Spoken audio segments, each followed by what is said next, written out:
Lane. It's there, and it recognises that it was horses, dogs, donkeys, mules, and if you look, because they have individual statues of them, but if you actually look at the memorial itself, you will see pigeons, dolphins. I mean, we know that dolphins are being used. As human beings, we share this planet with millions of other animals, and for centuries we have used certain animals and abused them, used them and abused them, and got them into service with us. GB News, the People's Channel. A really important thing about GB News, and it's brought something completely different to the landscape. The mainstream is all about keeping the status quo as it is, ticking along quite nicely. They don't want to ask difficult questions. GB News exists because there is a desperate need for fearless journalism that puts the people first. GB News came on the scene as a disruptor, and it has always been a disruptor ever since. Journalism in this country has been a cosy world full of groupthink until now. Well, the reality is that most British journalists are afraid. That's not GB News. Journalism is journalism at the end of the day, and we're not here to serve any masters. Our masters are our audience. We're here to talk about things in a way that have never been broadcast on British airways before. Do not miss a moment on GB News. The #1 news channel in the country.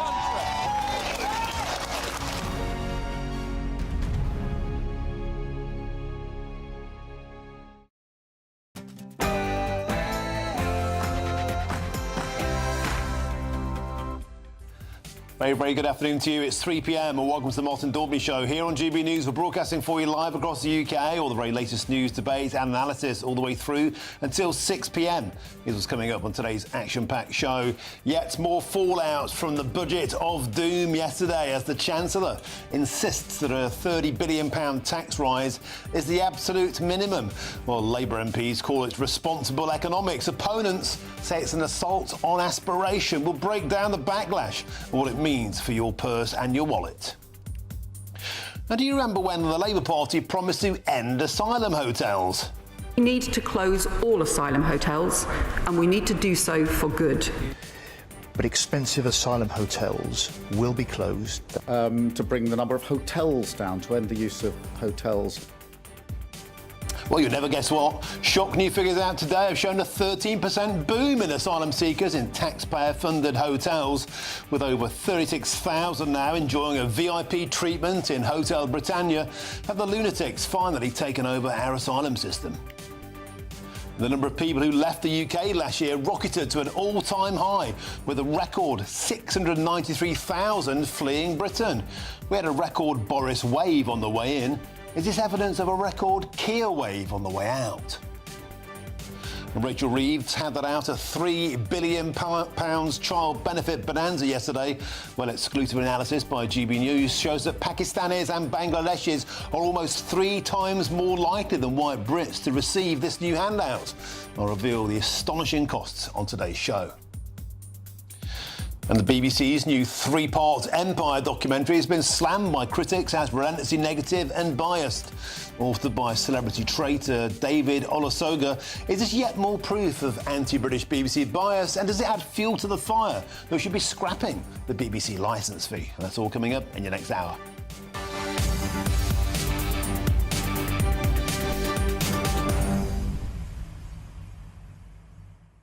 Well, the show is a pleasure to have your company. Well, it's the morning after the night before. Are you feeling better off? Are you feeling nice and cosy? Feeling like your nest has been feathered by the Labour government?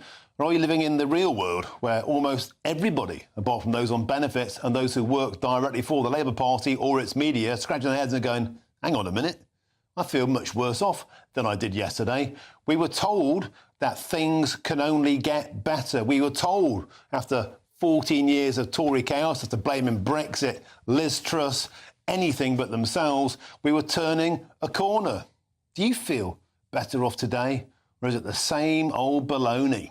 Get in touch, gbnews.com/your say is the way to do so. But now's your headlines, and here's Sam Francis.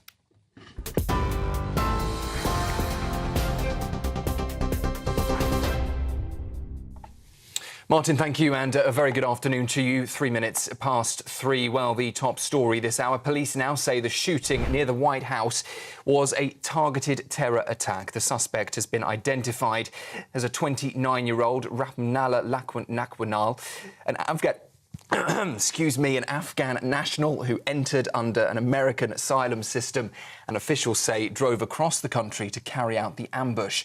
FBI Director Kash Patel has called it a brazen and horrific assault, confirming the suspect had a past relationship with partner forces in Afghanistan.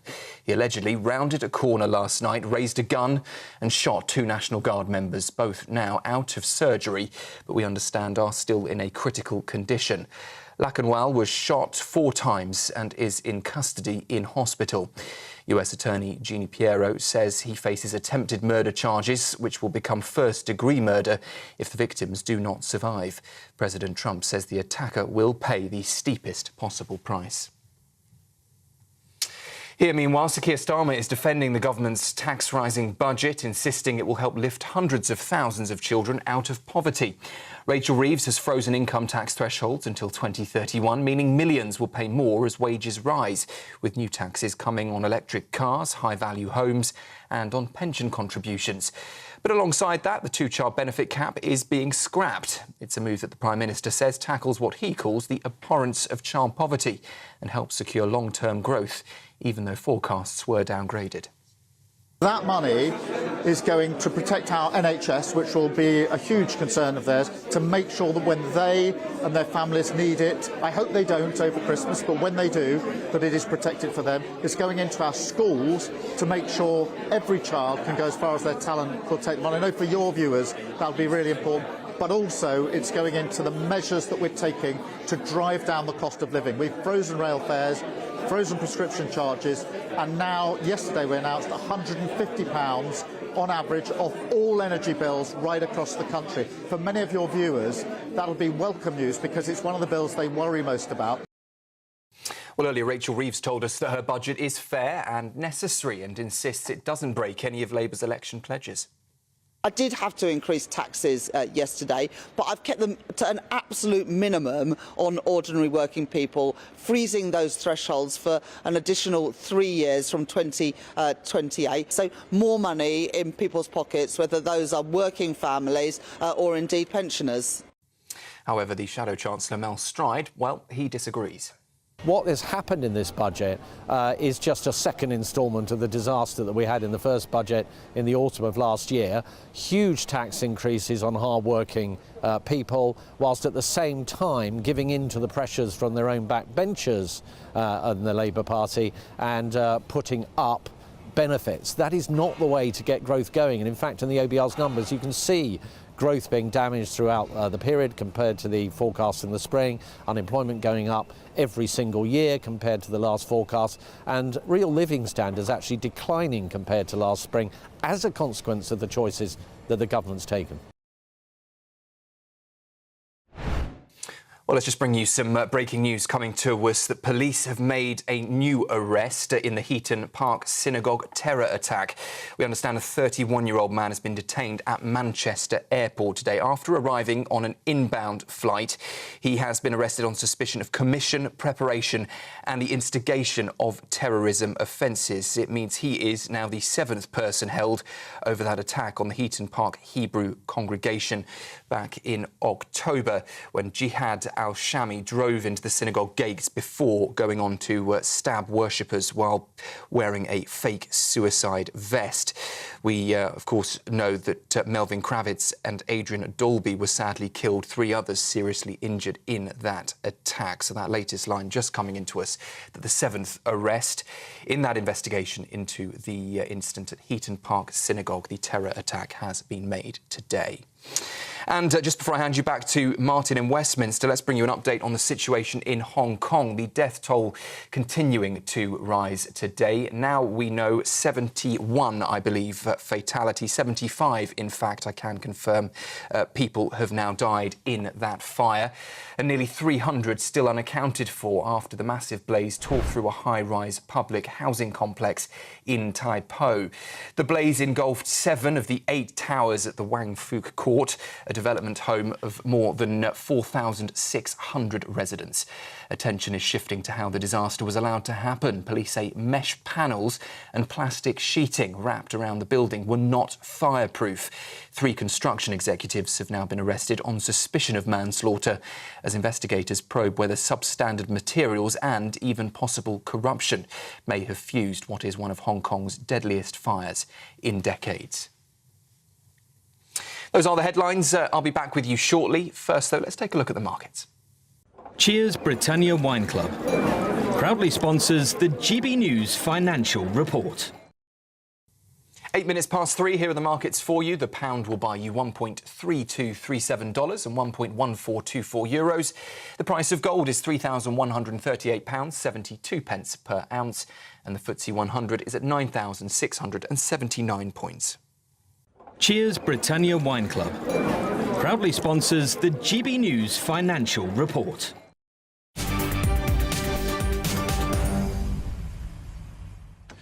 Thank you, Sam. Now, the Prime Minister, Keir Starmer, has told GB News that the budget asks everybody to make a contribution, insisting the paying was necessary to protect public services and to support families struggling with the cost of living.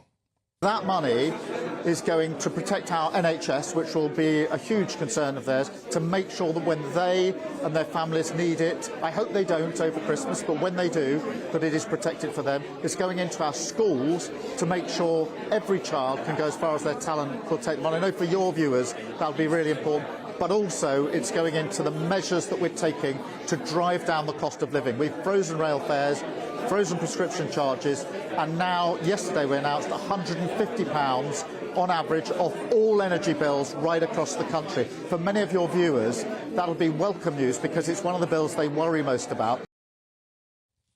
That was the Prime Minister there talking earlier to Chris Hope, our political editor, in a school, I believe, in Rugby. Now, this comes after the Chancellor, Rachel Reeves, also spoke to GB News earlier, finally breaking her silence, defending her decision to raise taxes and scrap the 2-child benefit cap, a move that she says is fair, necessary and still within Labour's election promises.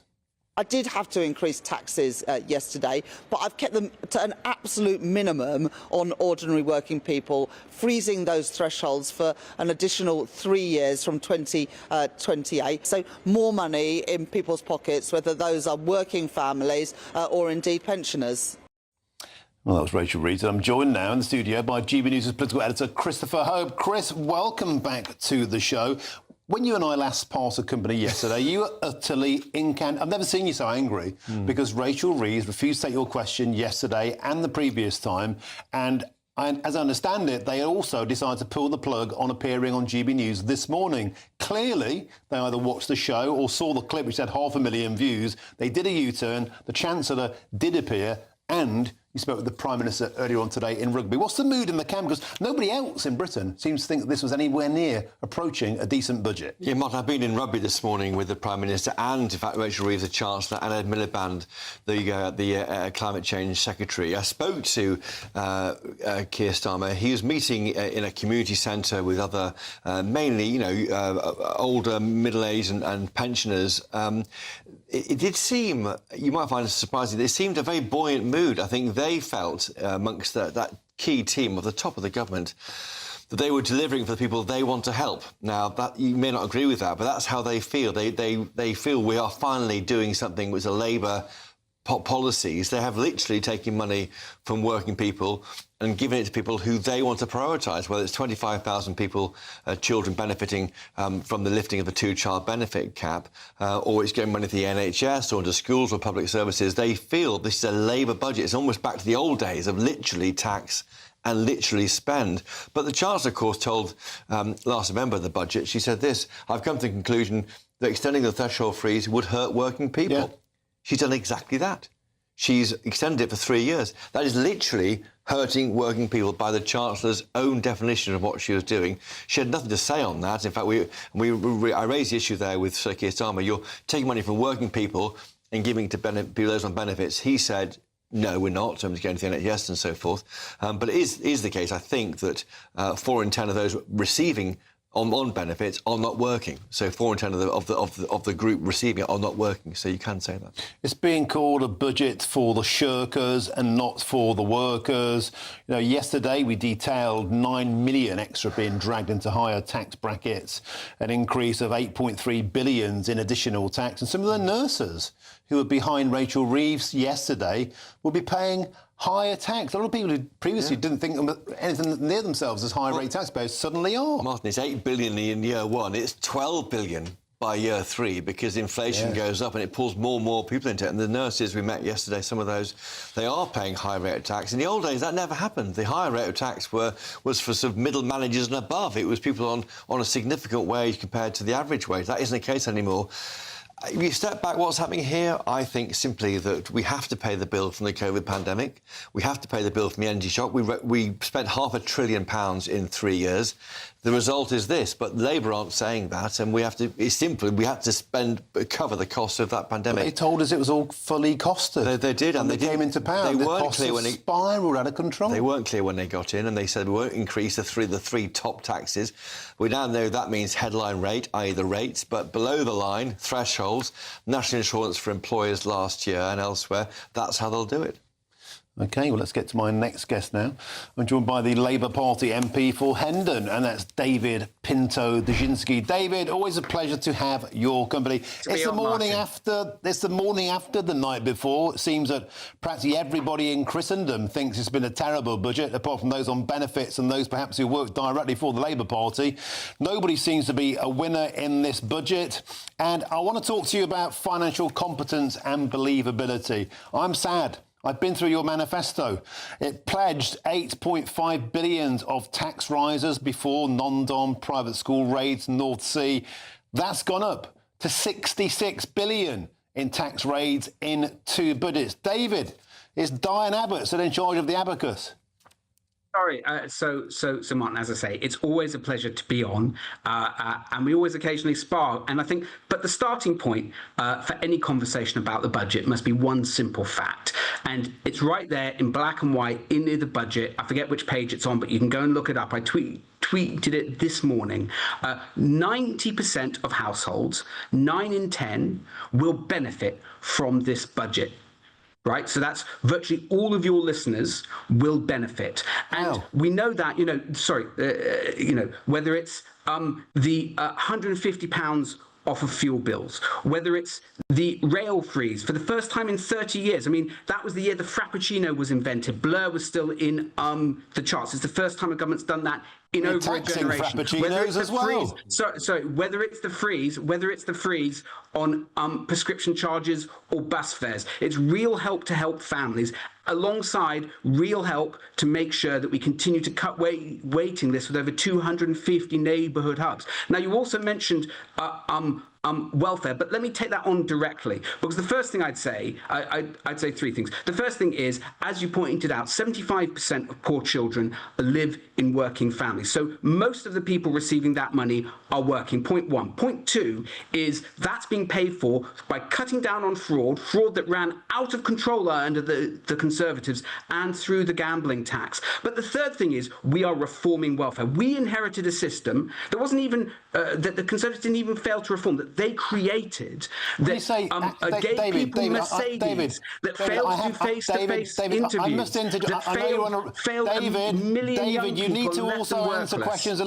David, please don't go into a monologue that's pre-prepared. I want to ask you a question as well. Here's the point. You're saying you're reforming benefits. No, you're not. You're raising benefits, and you can't cut benefits. You had a backbench revolt. The benefits handout yesterday, David, was designed to quash your back. This is a Labour budget for Labour MPs and Labour voters. Be honest. Martin, you should cut benefits. Instead, you're raising them.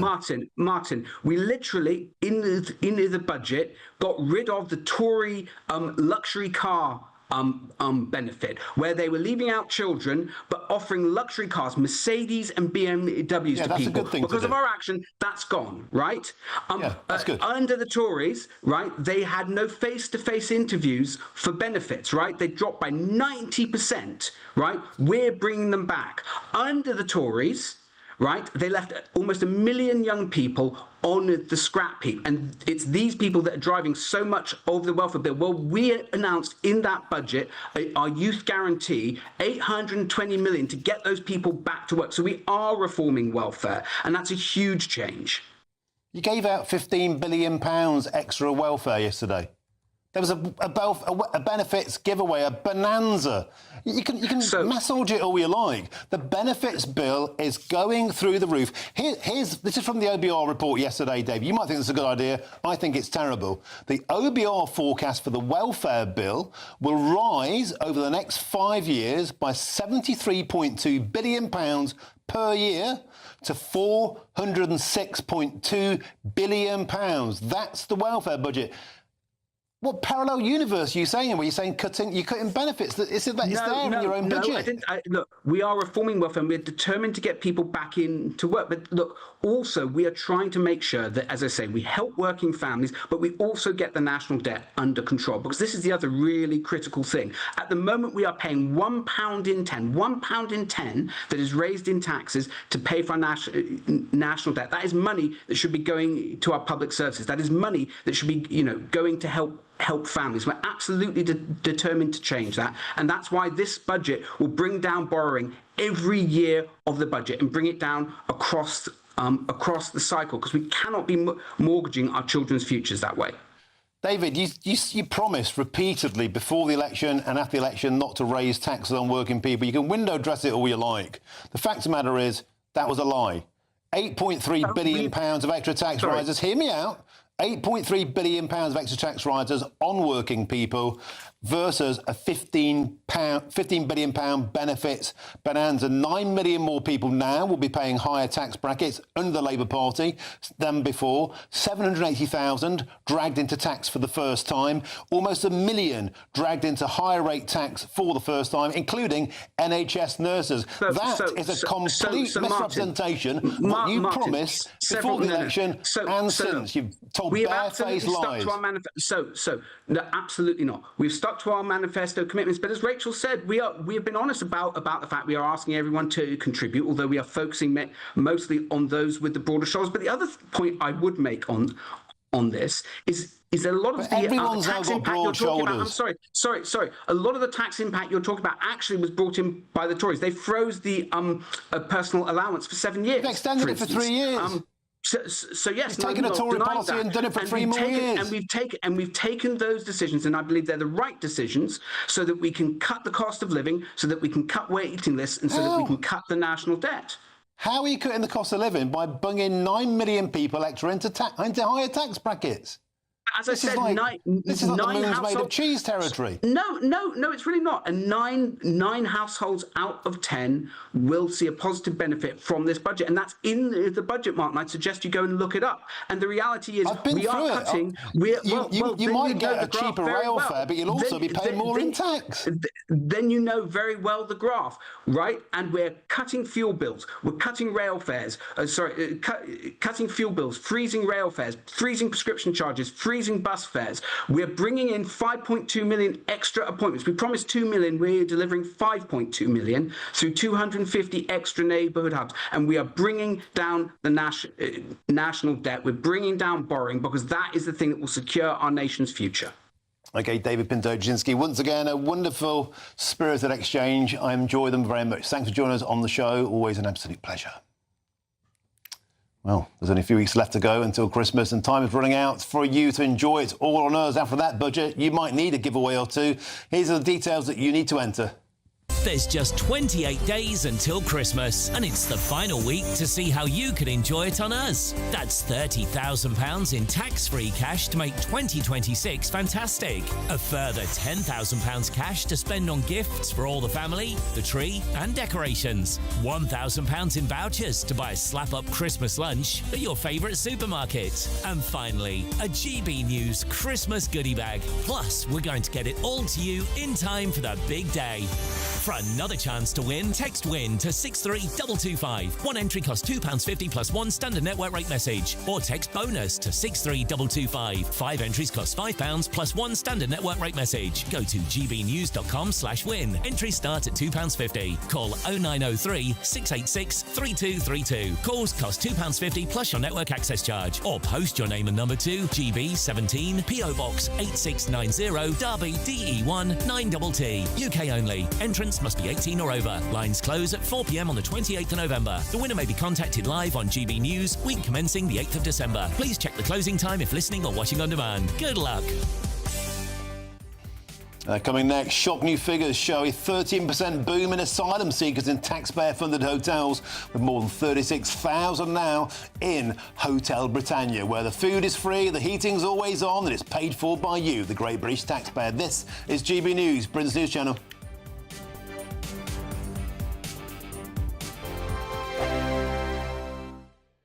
Britain was once the envy of the world. But look around. A nation that no longer knows what it is or where it's going. A country that's broken. How do we fix Britain? How do we bring it back? Friday night with Matt Goodwin at 8 p.m. only on GB News. Decisions made in Washington aren't just shaping America, they're shaping Britain too. From migration to global security, from crime to health. Whatever happens in the White House today will be felt in your town or city tomorrow.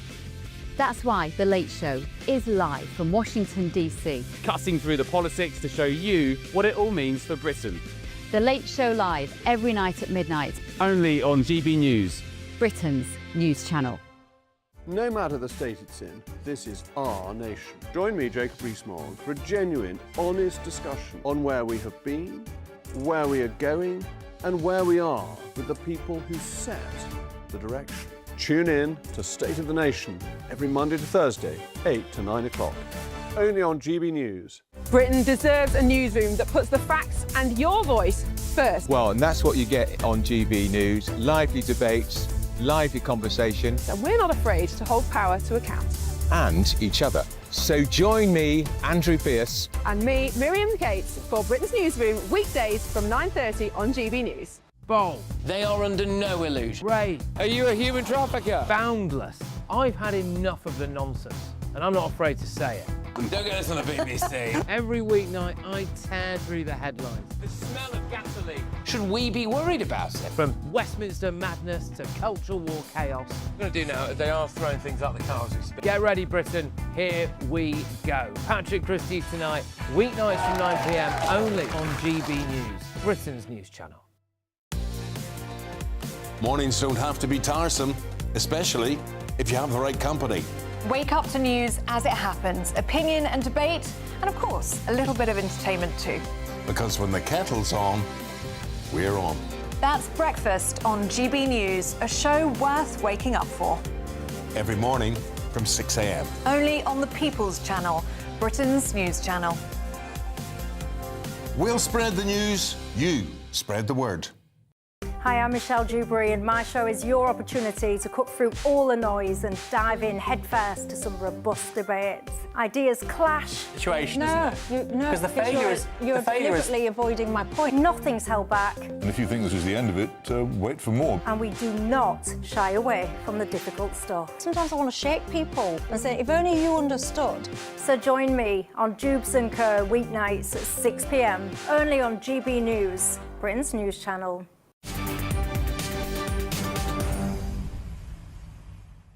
Welcome back. It's 3:26. You're with me, Martin Daubney, here on GB News. Now, do you remember when the Labour Party promised to end asylum hotels? Well, guess what? New figures out today show the exact opposite. Instead, with a 13% surge in asylum seekers now living in taxpayer-funded hotels where the heating's always on, the meals are always hot and the bills are always paid for by you, the Great British taxpayer. Isn't life great? Well, GB News' Home and Security Editor Mark White joins me now. Mark, so yeah, here we go again. The Labour Party said that they would end this. The only thing they've ended is people's belief in their credibility to end it.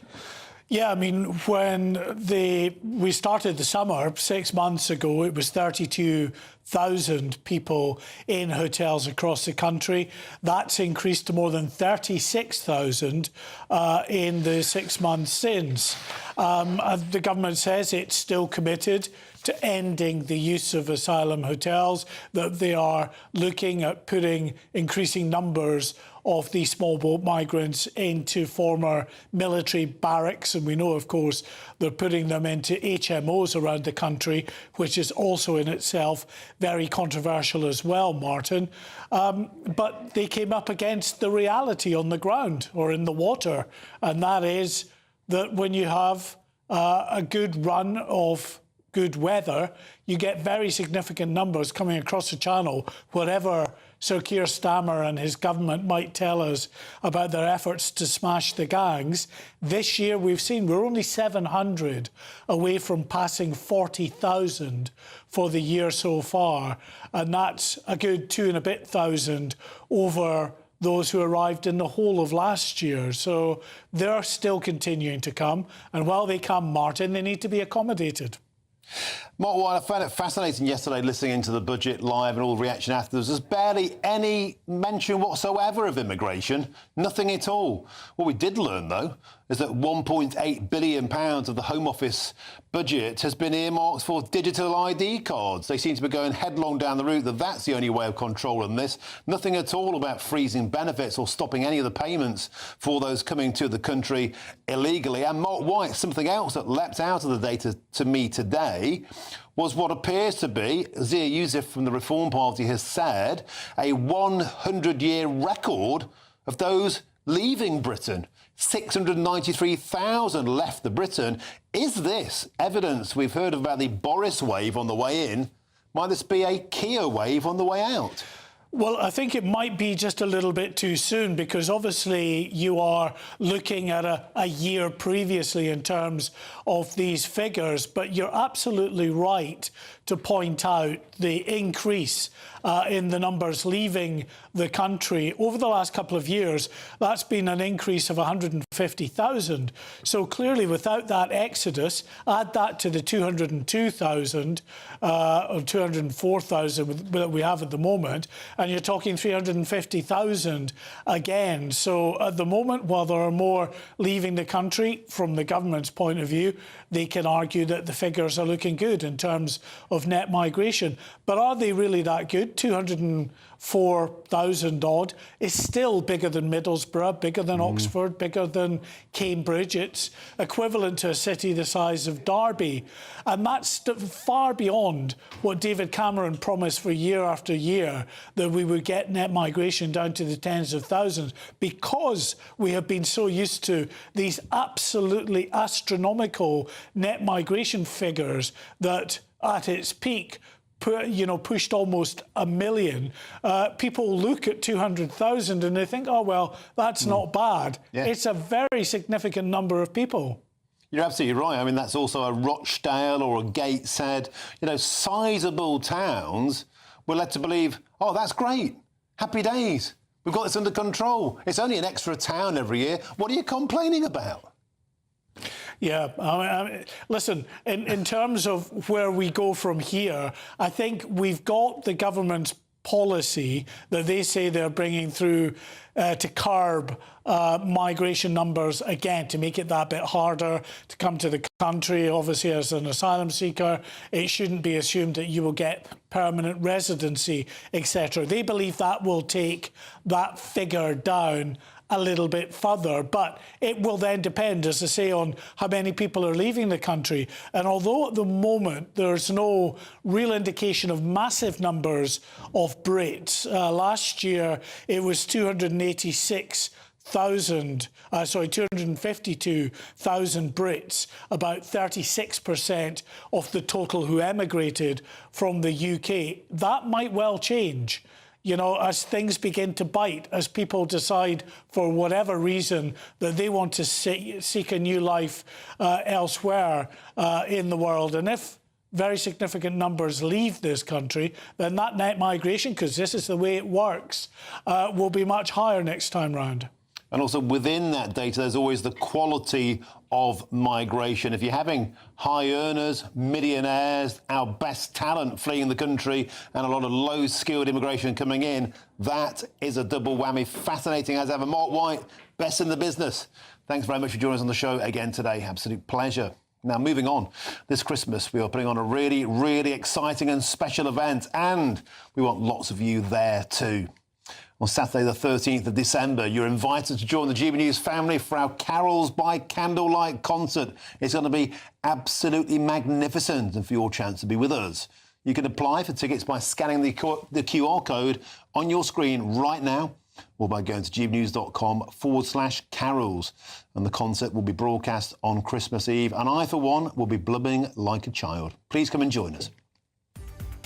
There's loads more still to come between now and 4 p.m, including controversy over Labour's decision to scrap the two-child benefit cap, with new analysis showing the biggest gains go to larger, non-British families. But first, these are your headlines with Sam Francis.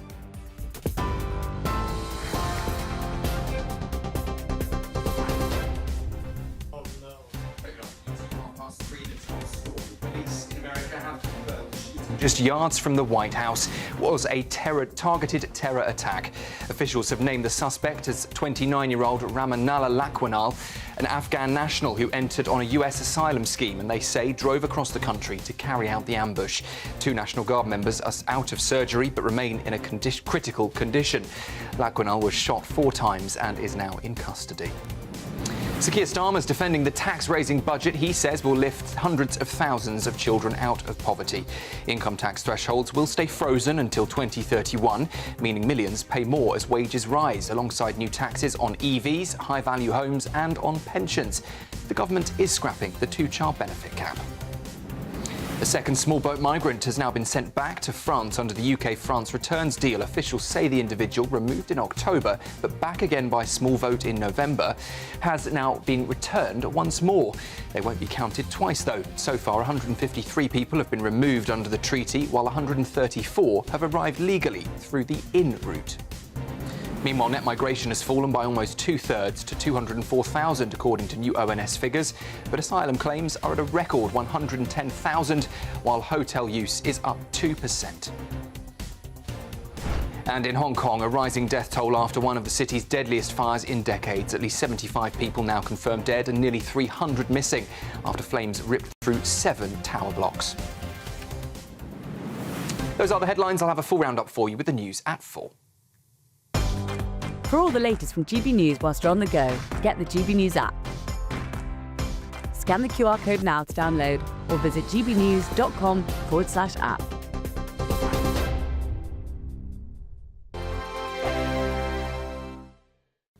Afternoon, welcome to your latest weather update from the Met Office here on GB News. Through tonight, the winds will continue to strengthen, especially in the north and west of Scotland, where we have Met Office yellow warning in place. There's brisk winds throwing plenty of showers across the UK. Thanks to this deep area of low pressure, these weather fronts swinging across England and Wales during this evening. They'll bring some showery rain for a time, working from west to east. Clearer skies following before midnight across northern England and Wales, and that rain clearing away from the southeast soon after midnight. So many places becoming drier and clearer, but lots of showers packing into Scotland and Northern Ireland, and those winds particularly strong in that northwestern corner. That brisk wind will help to stop temperatures dropping too far. Won't be as mild as last night. Lows about 6 and 7 to start Friday. But we do start still with some strong and gusty winds over northern and western Scotland. Gusts of wind through the night and into Friday morning. 60, maybe 70 miles an hour, perhaps even 75 miles an hour in exposed areas. That kind of wind gust likely to cause some travel disruption, potentially even some power interruptions also. Breezy elsewhere for Northern Ireland, Northern England and Wales, quite strong winds and some wet weather in here as well. But for a good part of the Midlands and Eastern England, it'll be a dry, fine start to Friday with quite a bit of sunshine. The breeze will pick up a little bit in this zone of wetter weather. Will only slowly creep towards the Midlands and South Wales, so we'll see some heavy bursts of rain here. Either side of that, something a bit brighter. Plenty of showers packing in across Scotland, where the winds will only slowly ease and start to switch to a northerly, bringing a cooler feel. In fact, generally a fresher day tomorrow, but we could still, with a bit of sunshine, get into the teens in the southeast. Saturday, there is still a bit of uncertainty about the extent of this rain. Could be quite heavy coming through, so could be a bit further north, may generate a bit of snow over the hills, but some wet and windy weather likely for England and Wales, something a bit drier and brighter, but also colder for Scotland and Northern Ireland.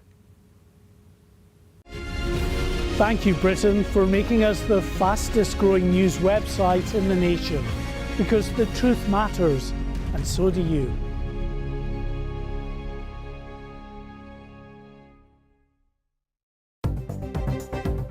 Good afternoon. This is the latest AI travel news from GBNews.com.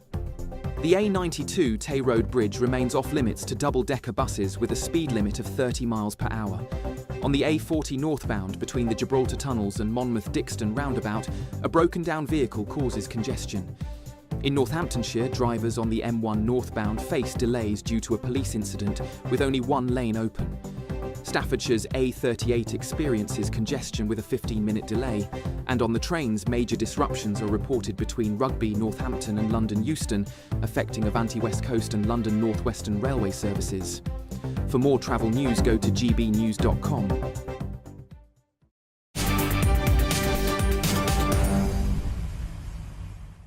Welcome back. Time is 3:38 with me, Martin Daubney, on GB News. Now, Rachel Reeves handed out a £3 billion child benefit bonanza yesterday, but who actually will be the winners and the losers? Well, exclusive GB News analysis are showing that Pakistanis and Bangladeshis are almost 3 times more likely than white Brits to receive this new handout because, of course, they have 3 or more children. Now, with Labour scrapping the 2-child cap, some areas of the country, overwhelmingly Labour-held seats, as you can see on your screens now, stand to gain hugely, while others barely see a fraction. You can see there the top 9 Pakistani seats in Britain are Labour. The top 9 Bangladeshi seats are also Labour. The top 9 black African seats are Labour. And the top 8 Muslim-dominated seats are all Labour. And that raises the bigger question. Is this really about helping families, or is it benefits in exchange for votes? Well, I'm joined in the studio by the Research Director for the Centre for Migration Control, Rob Bates. Rob, the question on everybody's lips was who will be the winners, who will be the losers. There clearly is an international, an ethnic, an immigrant layer to this, and this data that I produced there is from the Children's Commission of Family Review in 2022, the ONS Births by Parents Country of Birth 2023. It's the only data we have because, of course, the government don't publish the actual data. We have to work it out ourselves. What leapt out to you? So I think you're absolutely right. What we are dealing with, those figures are probably the best we have as an indication. I don't think the Treasury has done any real impact assessment on who will benefit this, and probably for the reasons that you highlighted, because it would effectively highlight that what they're doing is giving a sort of handout to those areas that are more likely to, or in those areas where they're more likely to benefit electorally. But I think we need to recognise that this is something that is very disproportionately geared towards those ethnic groups that you set out. I think when you consider actually using census data that just roughly 700,000 British households with kids have 3 or more children, compared to actually much higher percentages for sort of Pakistani ethnic groups, for Bangladeshi ethnic groups. And you realise that really when it comes to handing out this $3 billion, which it's forecast that this will actually cost the Treasury, when it comes to handing out this $3 billion extra for lifting this cap, white Brits will be the recipients of about 57% of that. And then when you consider actually that they're 75% of the population, you realise that there is a discrepancy there. So when we look at sort of ethnic groups such as Pakistani, who probably will benefit about 350 million additional as a result of this. Bangladeshi, probably about 90 million. I think sort of Indian, probably about 80 million as well. These are all figures that are far disproportionate in relation to those ethnic groups' share of the population as a whole. So I really don't see how the government can go anywhere about discussing this without sort of having to effectively admit that what this really is a handout to benefit themselves in those seats where perhaps actually they're facing increasing pressure from the Green Party, in some areas from the Liberal Democrats, and actually maybe when the Your Party finally gets up and running as well, from them as well. So I think really actually this is a very cynical move. It won't really help sort of the fertility rate of the country. I don't think it will lead to more people choosing to have children. I think actually all it will do is really benefit those who already seem to be in cultures or in backgrounds that that make it more likely to have 3 or more children in a household. And it's worth pointing out that this is all official data. You know, data isn't racist, it's just the facts. And the data shows us that culturally, certain ethnicities and nationalities have more children. It's just the way it is. Pakistani, 41% of all families have 3 or more children. Bangladeshis, 38% of all families, 3 or more kids. Black Africans, predominantly Nigerians, Somalians, 25 to 30%. The Muslim majority background, this is how it's registered on the ONS, mostly Afghans and Iraqis, 20 to 25% of all families have 3 or more children, versus 14% of white British families, 3 or more children. So culturally, that's baked in, and financially, it's now being rewarded. Yeah, and I think it's also important actually to recognise that this isn't something that will just be going to those who happen to have British citizenship. Nick Timothy, the Tory MP, managed to find out through research that, you know, there are potentially 350,000 foreign-born households that could very well benefit from this as well, from sort of countries as Pakistan, Somalia, Nigeria, Poland as well, but it is more likely in proportion to their share of the population. So this is something that really actually won't go anywhere near getting to the fundamentals of the fact that we have a very, very serious fertility crisis in here. Young people aren't having kids at the rate that they perhaps once used to, and that is in large part actually because of mass migration, because it's a lot harder for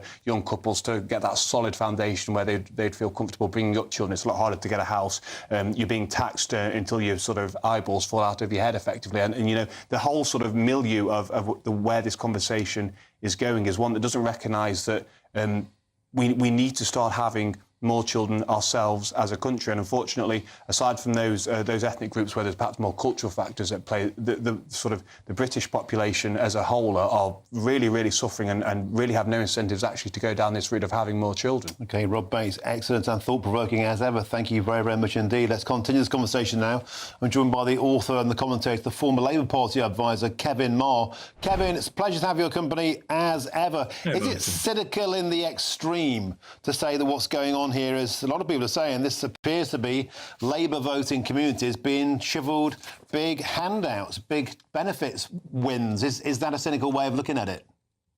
Well, I think part of Rachel Reeves's explanation for the budget is it's been targeted on delivering for Labour voters. That's what you would expect, I guess, from a Labour chancellor. I mean, I think the issue here is, what does this thing do? What does this removal of this cap do? If you want to make the best extrapolation of it, it reduces child poverty by 465,000 kids, which is significant. Now we can argue and talk about why they're in poverty and some of the issues that Rob was just mentioning a minute ago. But at a stroke, it removes nearly 500,000 kids from poverty, which has got to be a good thing, because of course children growing up in poverty end up with worse health, worse outcomes, all kinds of other problems that further down the line cost the state and taxpayers an awful lot of money anyway.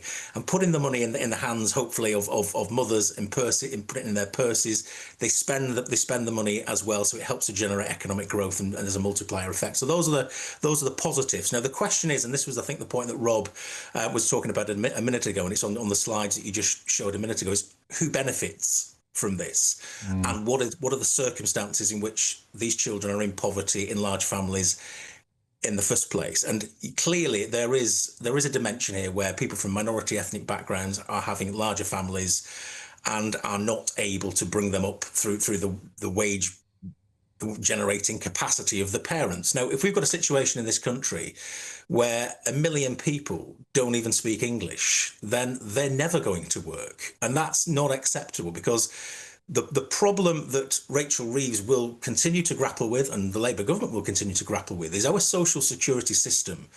Is one of the greatest achievements of the post-war world. I mean, a social security system, a benefits system, a national health system free at the point of use, education and housing. But it's all built on the contributory principle. We pay in to draw out. And the difficulty with mass migration in the last 30 years, but I think more particularly in the last sort of 15 years, is people have automatic entitlements when they come to this country, but have not paid anything into the system. Okay, so then Kevin, we have the system that is unaffordable, and that's Kevin. I think you're exactly right. I think you're exactly right. We have to leave it there. Look, my mum always said to me, if you can't afford to feed them, don't breed them. That was her advice to me. You know, and I wonder if that would be a better way of teaching the country rather than relying on the state being the nanny state. Kevin Marr, thank you very much. As ever, always a pleasure now. From Search Some Holiday Sun, here's the forecast for some of the top European destinations. Ready to soak up that holiday sunshine? Won't we need some cover? No worries, all sorted. All Clear Travel Insurance sponsors GB News Travel Destinations Forecast. There's some further heavy, thundery rain affecting parts of Eastern Europe as we go through the next few days, particularly Greece and Albania. But starting off further west, yes, some rain pushing into the far northwest of Spain, but actually ahead of that, tomorrow looks largely fine and dry. A few bits of rain across the southern parts of Italy, but as I mentioned, it's further east, Greece, Turkey, Albania, where we're going to see heavy rain building up. Some places could see 250 millimetres through this week, enough to cause some disruption. All Clear Travel Insurance sponsors GB News Travel Destinations Forecast. Britain was once the envy of the world. But look around. A nation that no longer knows what it is or where it's going. A country that's broken. How do we fix Britain? How do we bring it back? Friday night with Matt Goodwin at 8 p.m. only on GB News. GB News Breakfast, every day from 6 a.m. Just went for an insurance check. You know, in our business, you have to have a check before you do any new program, so you don't drop down dead on the program. And it was all very relaxed, as always, chatting with the doctor and all that. And then he phoned me up the next day and said, "Well, it's slightly worrying. Your PSA is a bit high." I said, "What does that mean?" And he said, "Well, it measures the levels of the potential antigens for prostate cancer that you've got." He said, "You'll have to go to a specialist." I went to the specialist and he said, "Yes, you have got very early stages of the indications of prostate cancer." And of course, it felt like my life had collapsed immediately. You know, I was writing the will, I was doing everything. Well, the reality is he was quite cheery about it. He said, "Look, you're likely to die with this. You're not going to die of it, provided that we keep an eye on it all the time, make sure it doesn't flare up." And so ever since then, this, what I thought was going to be this terrible thing 12 years ago, all it means is that every 4 or 6 months, I have to get a check. That's all. But the good news is, and I've been listening to you for the last 20 minutes thinking, oh my God, what a terrible world we're living in. Everything's wrong. I have a great Christmas message for you. Hold on to your seats. If you want to have a check for prostate cancer, you no longer have to have a finger up your bum. Yes! Isn't that the best thing you've heard all day? Well, that is, but it's funny that we laugh about it, and so we should really, but that is the big obstacle, isn't it? It's the one thing that puts people off. Yeah, well, it's gone. It's floated away. Those fingers have floated up to the heavens. All you need to do now is have one of those tiny little blood tests, you know, pinprick in your arm, and they go away and check it and make sure you're all right. GB News, the People's Channel. No matter the state it's in, this is our nation. Join me, Jacob Rees-Mogg, for a genuine, honest discussion on where we have been, where we are going, and where we are with the people who set the direction. Tune in to State of the Nation every Monday to Thursday, 8 to 9 o'clock. Only on GB News. Britain deserves a newsroom that puts the facts and your voice first. Well, and that's what you get on GB News. Lively debates, lively conversation. And we're not afraid to hold power to account. And each other. So join me, Andrew Pierce. And me, Miriam Gates, for Britain's Newsroom, weekdays from 9:30 on GB News.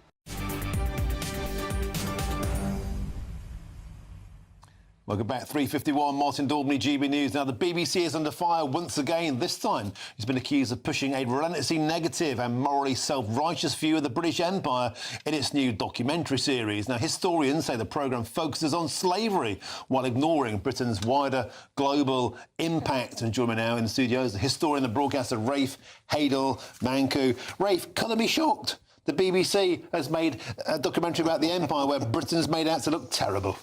Yes, I increasingly think we need to rename the BBC the ABBC, the Anti-British Broadcasting Corporation. Yet another documentary has been produced by somebody who many people think is an expert, but in fact turns out to be a rather unqualified race activist. I'm talking about David Olusoga, the host of this three-part series on the British Empire. Many people think he's a professor with a doctorate. In fact, he only has a bachelor's degree, was a researcher at the BBC, and has been elevated far beyond his pay grade, I would say. And this comes, of course, in the moment when we had talk about BBC bias. And one of the things in Michael Prescott's dossier was the fact that leading historians asked the BBC, why do you never put actual experts to host your documentary series? Instead, you choose fringe people, or you choose people with an axe to grind and who have an agenda. And that's what we have in this case. We've had a deeply flawed documentary on the Empire, which once again casts the Empire exclusively in bad ways. Now, we don't want to have a jingoistic celebration of the Empire either. We just want the BBC to provide balanced history. And if you watch this three-part car crash by David Olusoga, all you see is a litany of woes, including vox pops with young people today asking them for their views on the Empire. Why does anyone care what young people today think about the Empire when they weren't living through it and they haven't been educated in it at all? It just goes to show that the way in which the BBC continually caters to the lowest common denominator. The reality is, yes, of course, there were undeniable atrocities committed by the Empire, but if you compare the Empire to other empires in Europe, particularly non-European empires and Islamic empires, it was the most benign empire of all, and of course doubled people's life expectancy around the world. We stopped things like Sutsi, the burning of Hindu widows on the funeral pyres of their husbands, headhunting in New Zealand, FGM in East Africa, and through medicine and science and water sanitation, we had an explosion of population in the world, helping to end cyclical famines, and of course introducing the rule of law, the mother of parliaments, the common law, the police, the civil service, hospitals, universities. Nothing did more to lift the world out of poverty than colonialism and capitalism, and the British Empire was the vehicle that enabled all of that. Rafe Hadelmanku, you get my vote for being the next host of a documentary about the Empire. Magnificent as ever. Thank you very much for joining us today on GB News. Now, GB News has contacted the BBC for comment, but they, of course, have gone rather silent. Cat's got the tongue once again. And much more to come between now and 6 o'clock, including Britain prepares to scrap most jury trials. But we'll speak to a leading barrister who labels Labour's plan as reckless vandalism. Guess who else cancelled jury trials? Lenin, Hitler and Pol Pot. Yeah, Keir Starmer is now in that esteemed company. That's next with me on GB News.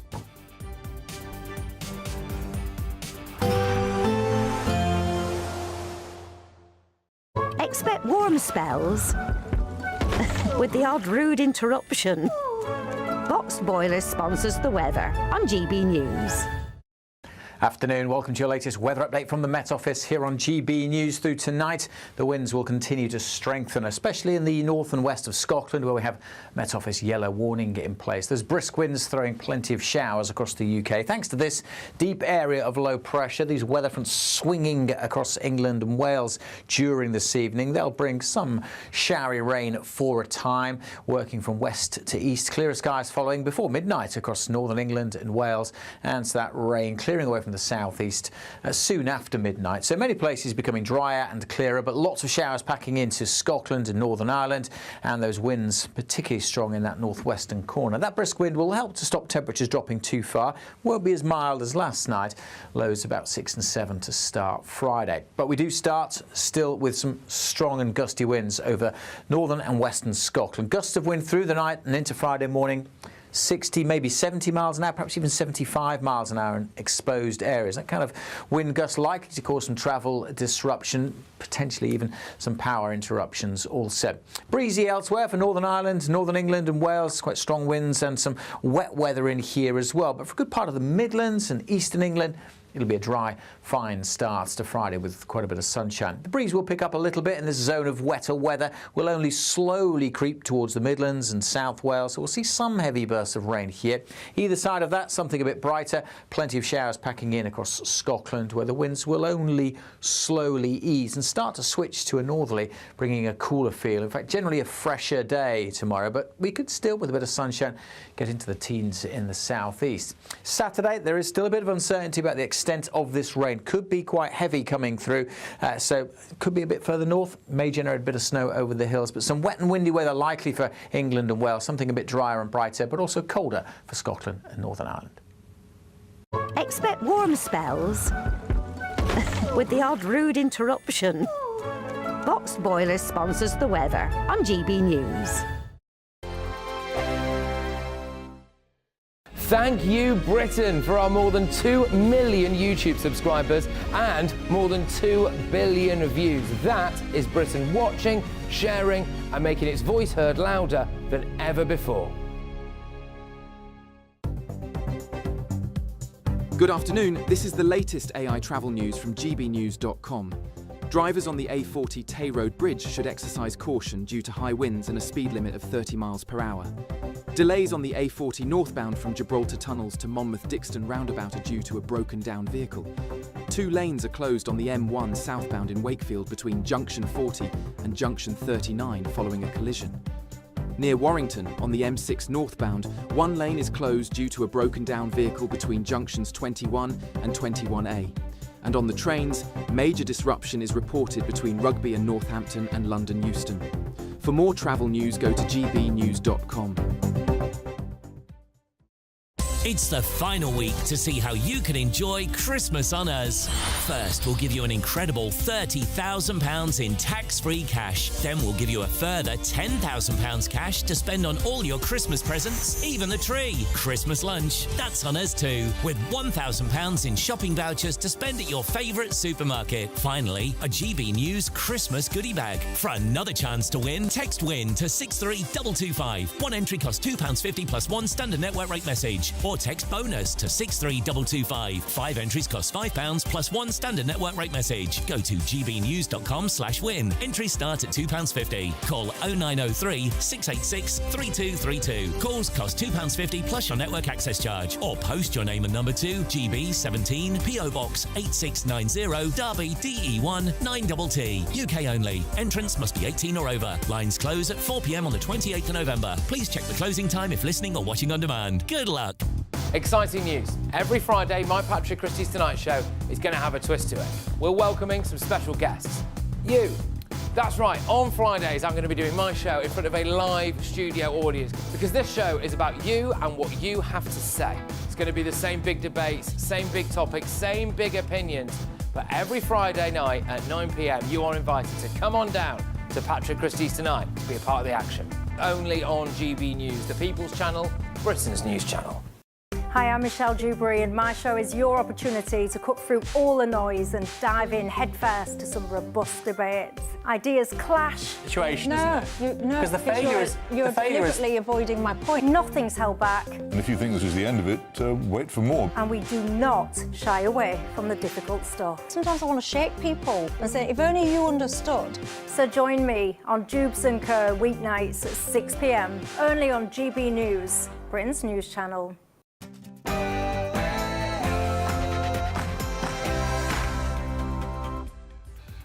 Very, very good afternoon to you. It's 4 p.m. and welcome to the Martin Daubney Show here on GB News, broadcasting live across the UK, all the very latest news, debates and analysis all the way through until 6 p.m.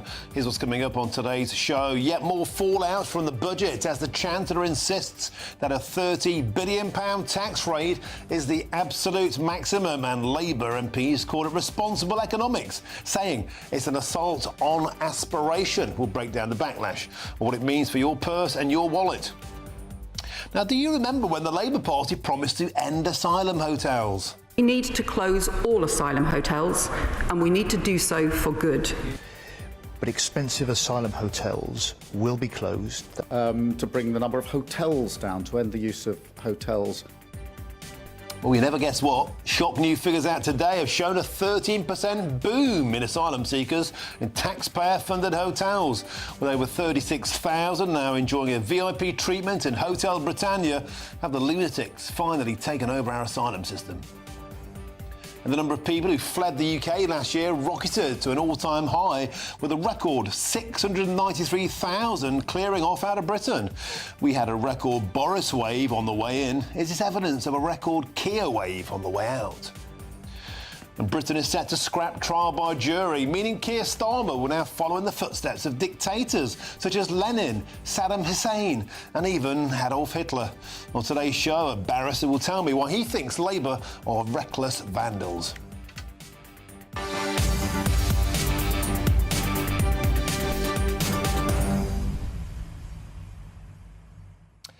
Well, the show, it's a pleasure to have your company. Are you feeling better off today? Suddenly financially, or tickety-boo and planning that holiday, that luxury suitcase or that other treat you've planned for years?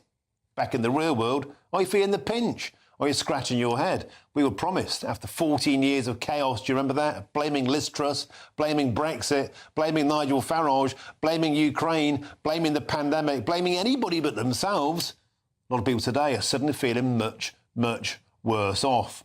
How are you feeling about your pounds and pence in your purse and pockets the morning after, the night before? Let me know. The usual ways, gbnews.com/you'll say is the way to do so. Plus an astonishing boom in asylum seekers in hotels when we were told it would go down. And exclusive data on today's show will reveal the true winners of the child benefit bonanza giveaway. Millions and millions of pounds going disproportionately to those not born in this country. Now it's time for your headlines, though, and here's Sam Francis.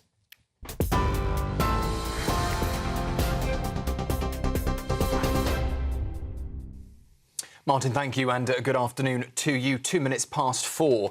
Sir Keir Starmer is defending the government's tax-raising budget, insisting it will help lift hundreds of thousands of children out of poverty.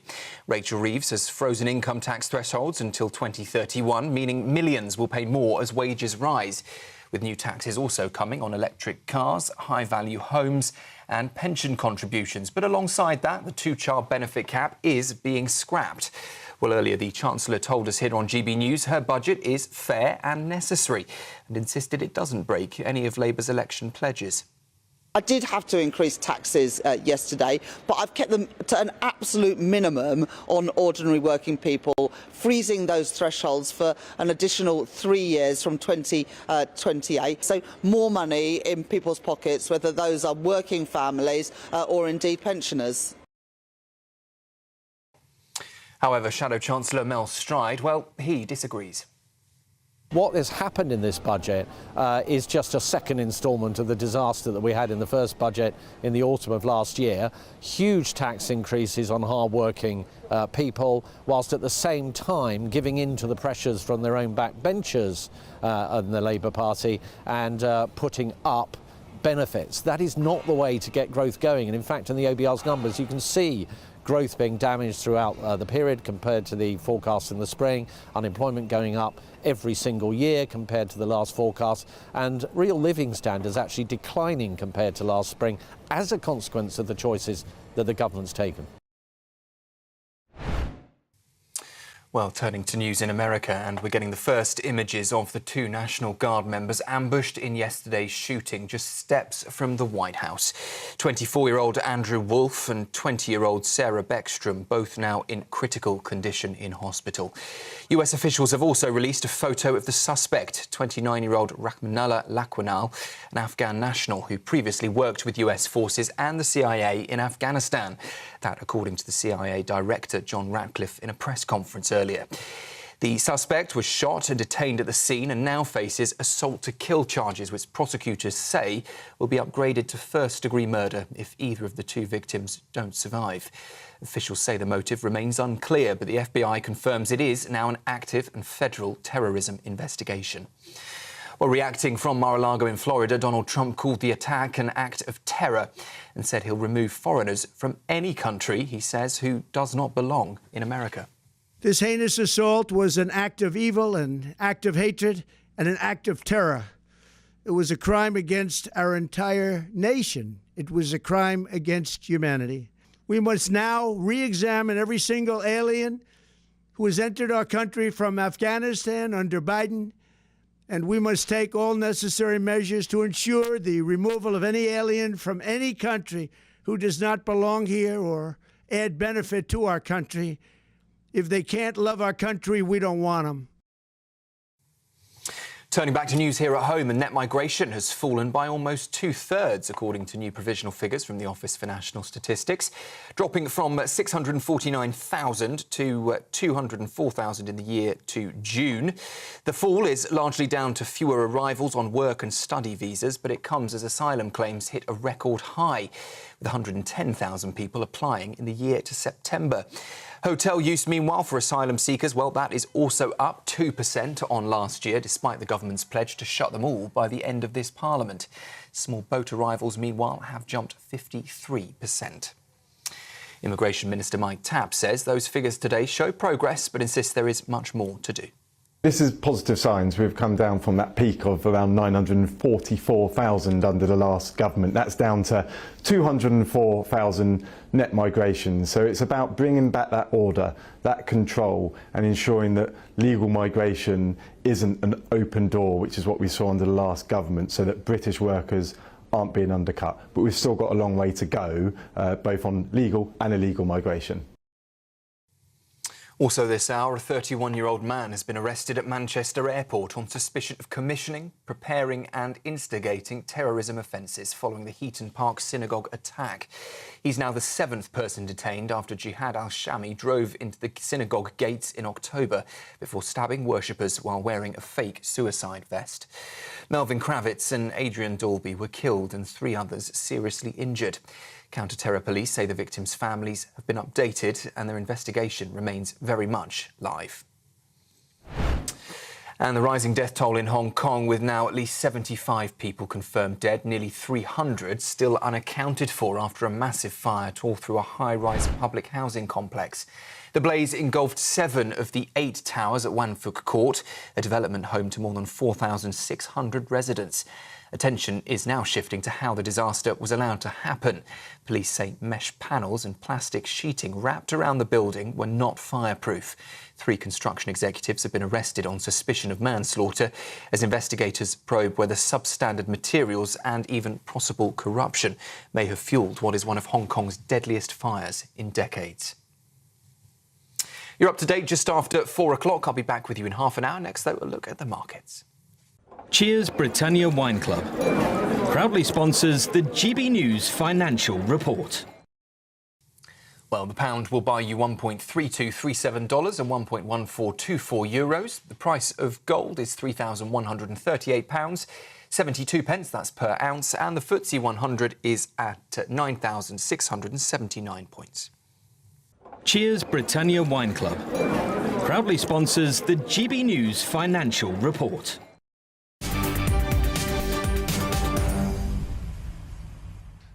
Thank you, Sam. Got a great hour ahead. Let's get weaving. Sir Keir Starmer has told GB News that the budget asked everybody to make a contribution, insisting the pain was necessary to protect public services and support families struggling with the cost of living. That money is going to protect our NHS, which will be a huge concern of theirs, to make sure that when they and their families need it, I hope they don't over Christmas, but when they do, that it is protected for them. It's going into our schools to make sure every child can go as far as their talent will take them on. I know for your viewers that'll be really important. But also it's going into the measures that we're taking to drive down the cost of living. We've frozen rail fares, frozen prescription charges, and now, yesterday we announced £150 on average off all energy bills right across the country. For many of your viewers, that'll be welcome news because it's one of the bills they worry most about. And that was the Prime Minister who sat down with our political editor Chris Hope earlier on today in rugby. Now, this comes after the Chancellor Rachel Reeves. She finally spoke to GB News earlier today after refusing to take questions the previous 2 times. I digress. She defended the decision to raise taxes and scrap the 2-child benefit cap, a move that she says is fair, necessary and still within Labour's election promises. I did have to increase taxes yesterday, but I've kept them to an absolute minimum on ordinary working people, freezing those thresholds for an additional 3 years from 2028. So more money in people's pockets, whether those are working families or indeed pensioners. Well, I'm joined now by the man of the moment in the studio. It's GBNews political editor Chris Hope. Chris, you've been hobnobbing with the Prime Minister. Yes. Once again, South Africa this week, rugby this week. You can't win them all. On a serious... I like rugby. On a serious point, what struck me about the aftermath of this budget is a lot of people are still in a state of shock. They're really concerned about their finances. Yesterday, of course, the GBNews poll, 99% of our viewers said this was a terrible budget. But meanwhile, on Planet Labour, they seemed delighted with it. Because it did its job. This budget was trying to address two constituencies, not necessarily, well, they were the voters, but I would say arguably their own MPs and the bond markets. The bond markets are becalmed. In fact, they may slightly improve the figures on yesterday.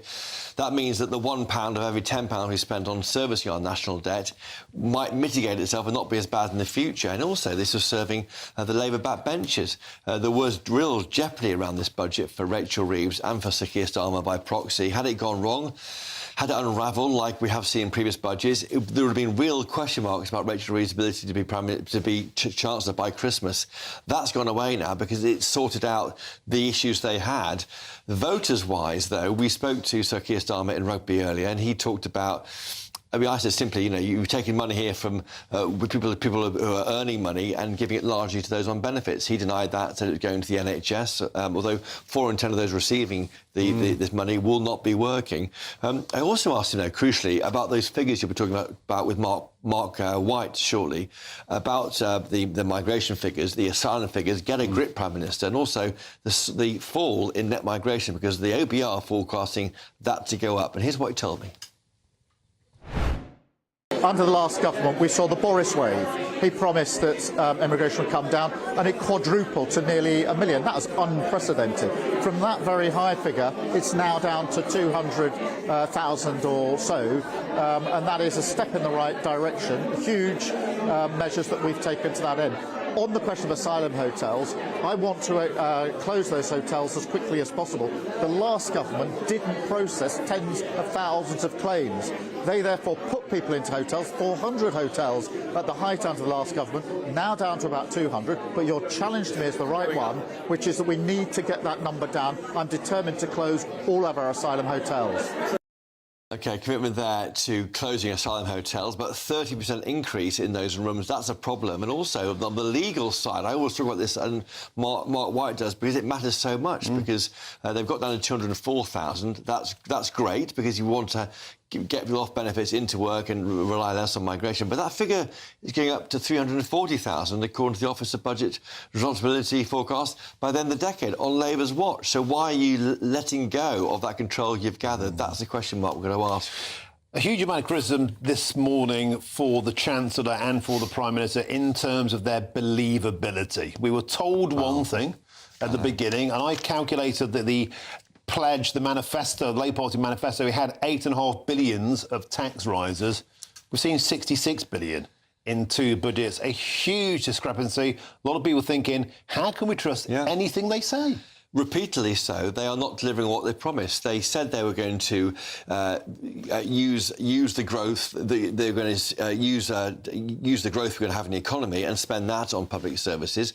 They planned, I think, £8 billion worth of tax increases through non-dom measures, VAT off private schools and so forth. But they've raised far in excess of that. They claimed there was a £22 billion black hole last year. Arguably, maybe it's halfway there. I'm not sure the full figure's been audited properly. And now we're raising more money, 26 billion in the budget yesterday. And indeed, what did Rachel Reeves say at the budget, at the dispatch box this time last year, Martin? I must read it out very quickly. I've come to the conclusion, the Chancellor said, that extending the threshold freeze would hurt working people. It would take more money out of their pay slips. Well, that's what they're doing. They are literally doing what they said they were going to do. They are hurting working people by extending those thresholds on all those levels of income tax by 3 years. 3 years, and that's going to drag 9 million extra into additional higher tax rates, almost 1 million into the highest higher tax rate, including nurses, coppers, teachers. Yeah. They should be paying these numbers. That's it. They shouldn't be paying it. Over £750,000 into basic rate. So this is the poorest will now be taxed more. So they'll be net losers on that front. This is exactly what they said they wouldn't do. And they've gone ahead and done it. Well, the question I had for Rachel Reeves had she called me yesterday was I was talking to some of the nurses in that room. I said, are you guys paying 40% tax? They said, yes, we are. I said, well, that's outrageous. The nurses, particularly nurses of all people, are the ones who we raise up in our society as being at the apogee, the top level of people doing a service for our country. They should be paying the top rate of tax, or the high rate of tax. And I wonder why that's why they're slightly chicken to take on the chopper. Because you'd have asked that question. I would have asked the question. In front of the nurses, and it would have been a ritual humiliation for the Chancellor. And we had very big numbers yesterday. I think 180,000 watching the half an hour when they weren't taking our question. 180,000 people saw me not being called. Viewers and listeners want to be heard, and they want their questions asked of the powers that be, and we'll do our best. But we can't if they won't speak to us. Well, you're with the Prime Minister earlier on today again, and we did get the chance on breakfast earlier on.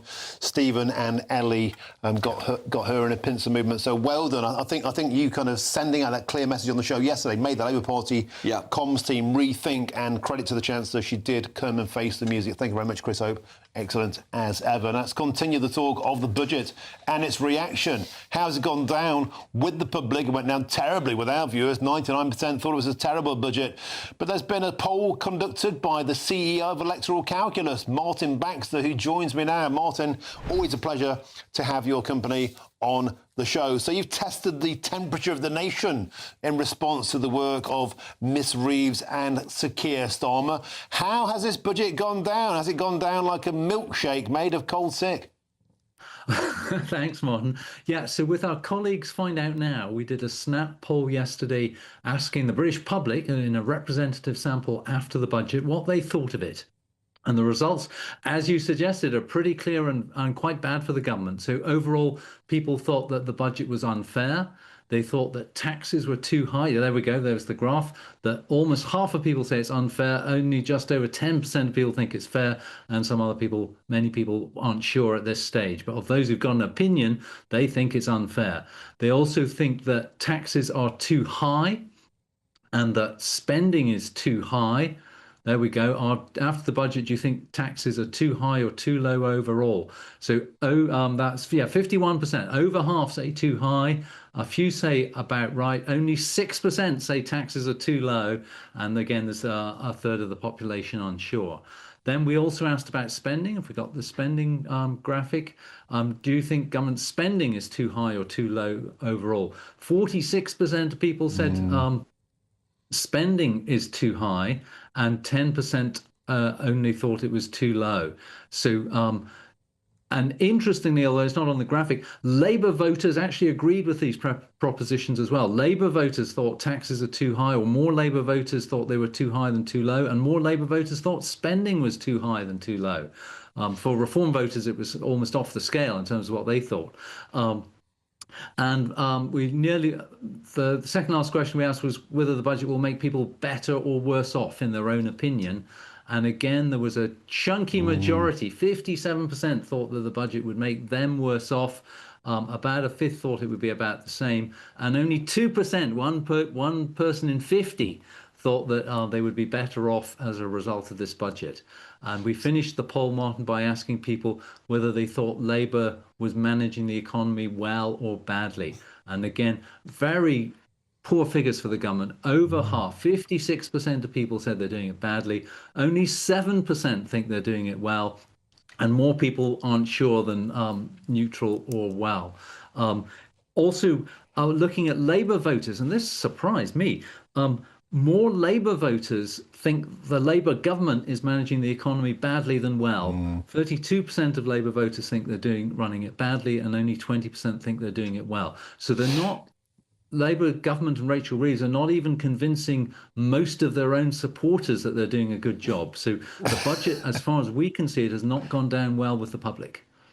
Martin, I'm kind of cackling almost hysterically here, because it's just a definition of an own goal to not even please your own electoral base.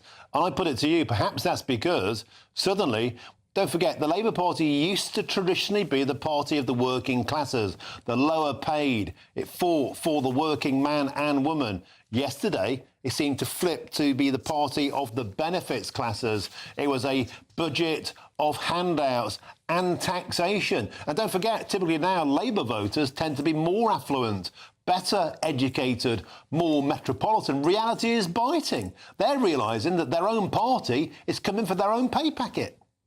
Yes, I think Chris Hope was exactly right when he said that the two audiences for the budget were Labour MPs and the bond market. Labour MPs are very resolutely against cuts to spending. And given that constraint and the fact that the bond markets are against lots more borrowing, all Rachel Reeves can do is increase taxes. It may not be what she wants to do, but it's what she's forced to do by her political situation. But as you say, it's not going down well with the country because it's not essentially being done for the country, it's being done for different groups. All right, Martin, you're so popular today. Chris Hope wants to ask you a question. Go on, Chris. Martin, last night Rachel Reeves, the Chancellor, she did say to her backbenchers this. She said, we've got to win the argument. We've got to win the argument every single day and have the argument about the budget. How will they do this? They clearly have got a lot of work to do to win back support for this government on the economy and the budget. Well, if you're not going to increase taxes, you have to cut spending. And that's the difficult bit, that Labour MPs don't want to do it. And the public, although in previous polls they've told us they do want to cut spending, if you give them specific spending things to cut, they don't like that. So yes. Up to a point, I'd say the public has to perhaps get a more mature attitude. And if the public wants different politicians, it has to choose them and tell them what it wants done on spending. But at the moment, people think they can keep spending and the money is beginning to run out. You know, Martin Baxter, bravo to you. You know, the data just cuts through the grease. There we have it. Even the Labour Party's own voters think yesterday was a car crash. You have it there in a nutshell.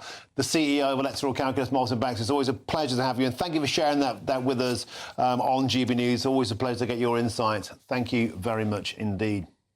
Thank now, you. Talking of polls, get involved in ours if you want, because friends of GB News can vote in today's You Decide poll by scanning the QR code now on your screen. Was the Chancellor right to scrap the two-child benefit cap? And look at that.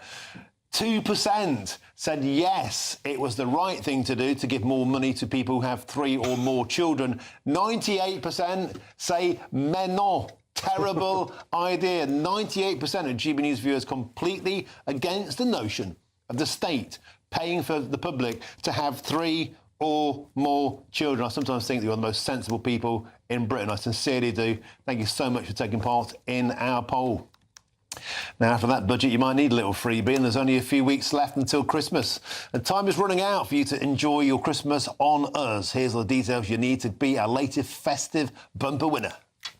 There's just 28 days until Christmas, and it's the final week to see how you can enjoy it on us. That's £30,000 in tax-free cash to make 2026 fantastic. A further £10,000 cash to spend on gifts for all the family, the tree and decorations. £1,000 in vouchers to buy a slap-up Christmas lunch at your favourite supermarket. And finally, a GB News Christmas goodie bag. Plus, we're going to get it all to you in time for the big day.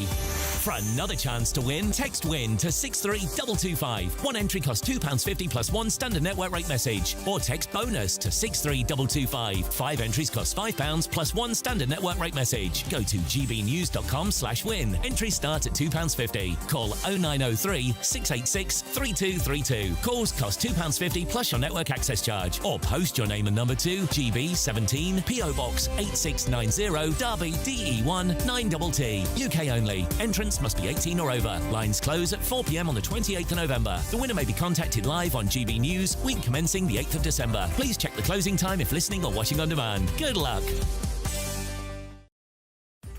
Now, coming next, net migration figures show that net migration is falling sharply, but asylum hotel numbers are soaring. That's right. Come to Britain where the meals are always free, the heating's always on, and it's always paid for by you, the great British taxpayer. 13% boom in asylum seekers in hotels. That's next on GB News, Britain's #1 news channel.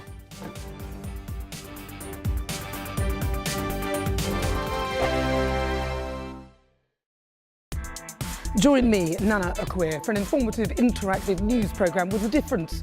It's fun. No, he didn't say that, Dave.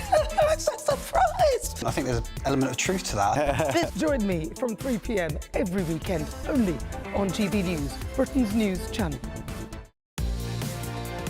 Mornings don't have to be tiresome, especially if you have the right company. Wake up to news as it happens, opinion and debate, and of course, a little bit of entertainment too. Because when the kettle's on, we're on. That's Breakfast on GB News, a show worth waking up for. Every morning from 6 a.m. Only on the People's Channel, Britain's news channel. We'll spread the news, you spread the word. Westminster's full of talk, but out here, it's the real world. Am I allowed to talk now? No, that's it. This is where it matters, real people and real lives. That's what politics is all about. The fact is Trump made a good start. No. Straight answers, no spin, and just a couple of pints. How many fingers have I ever got up? About 10. So join me for Lee Anderson's Real World every Friday at 7 p.m. only on GB News. The People's Channel, Britain's news channel. Britain was once the envy of the world. But look around. A nation that no longer knows what it is or where it's going. A country that's broken. How do we fix Britain? How do we bring it back? Friday night with Matt Goodwin at 8 p.m. only on GB News. Decisions made in Washington aren't just shaping America, they're shaping Britain too. From migration to global security, from crime to health. Whatever happens in the White House today will be felt in your town or city tomorrow. That's why The Late Show is live from Washington, D.C. Cutting through the politics to show you what it all means for Britain. The Late Show live every night at midnight. Only on GB News, Britain's news channel. No matter the state it's in, this is our nation. Join me, Jacob Rees-Mogg, for a genuine, honest discussion on where we have been, where we are going, and where we are with the people who set the direction.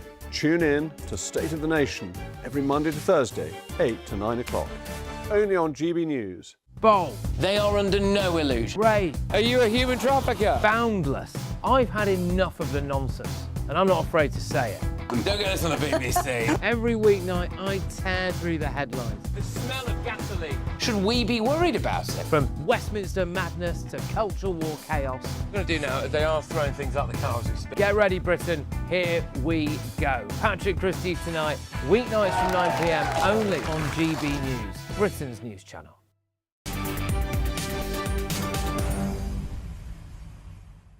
It's 4:28 with me, Martin Daubney, on GB News. Let's cross over now to GB News' Homeland Security Editor, Marl White. You've got some astonishing breaking news for us. Marl, what is it?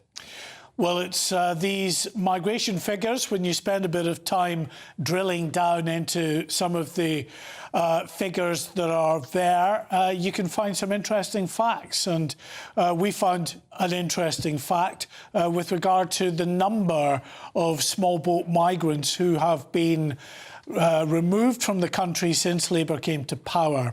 And it is just 4.5% of the total number of migrants who've come across the English Channel in that same period. So 2,800 plus migrants have been removed from the UK since Labour came to power in early July of 2004.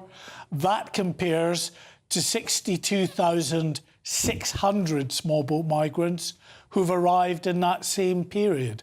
And the extrapolation is that's 4.5% of that total number of arrivals. Now, this is interesting because regularly when we have a bumper day in the English Channel and 1,000 cross, we say to the government, what are you doing about this? And they always quote to us that, well, we've removed, it was 35,000. Just the other day, Shabana Mahmood, the Home Secretary, triumphantly said they have removed 50,000 migrants that had no right to be in the UK since they came to power.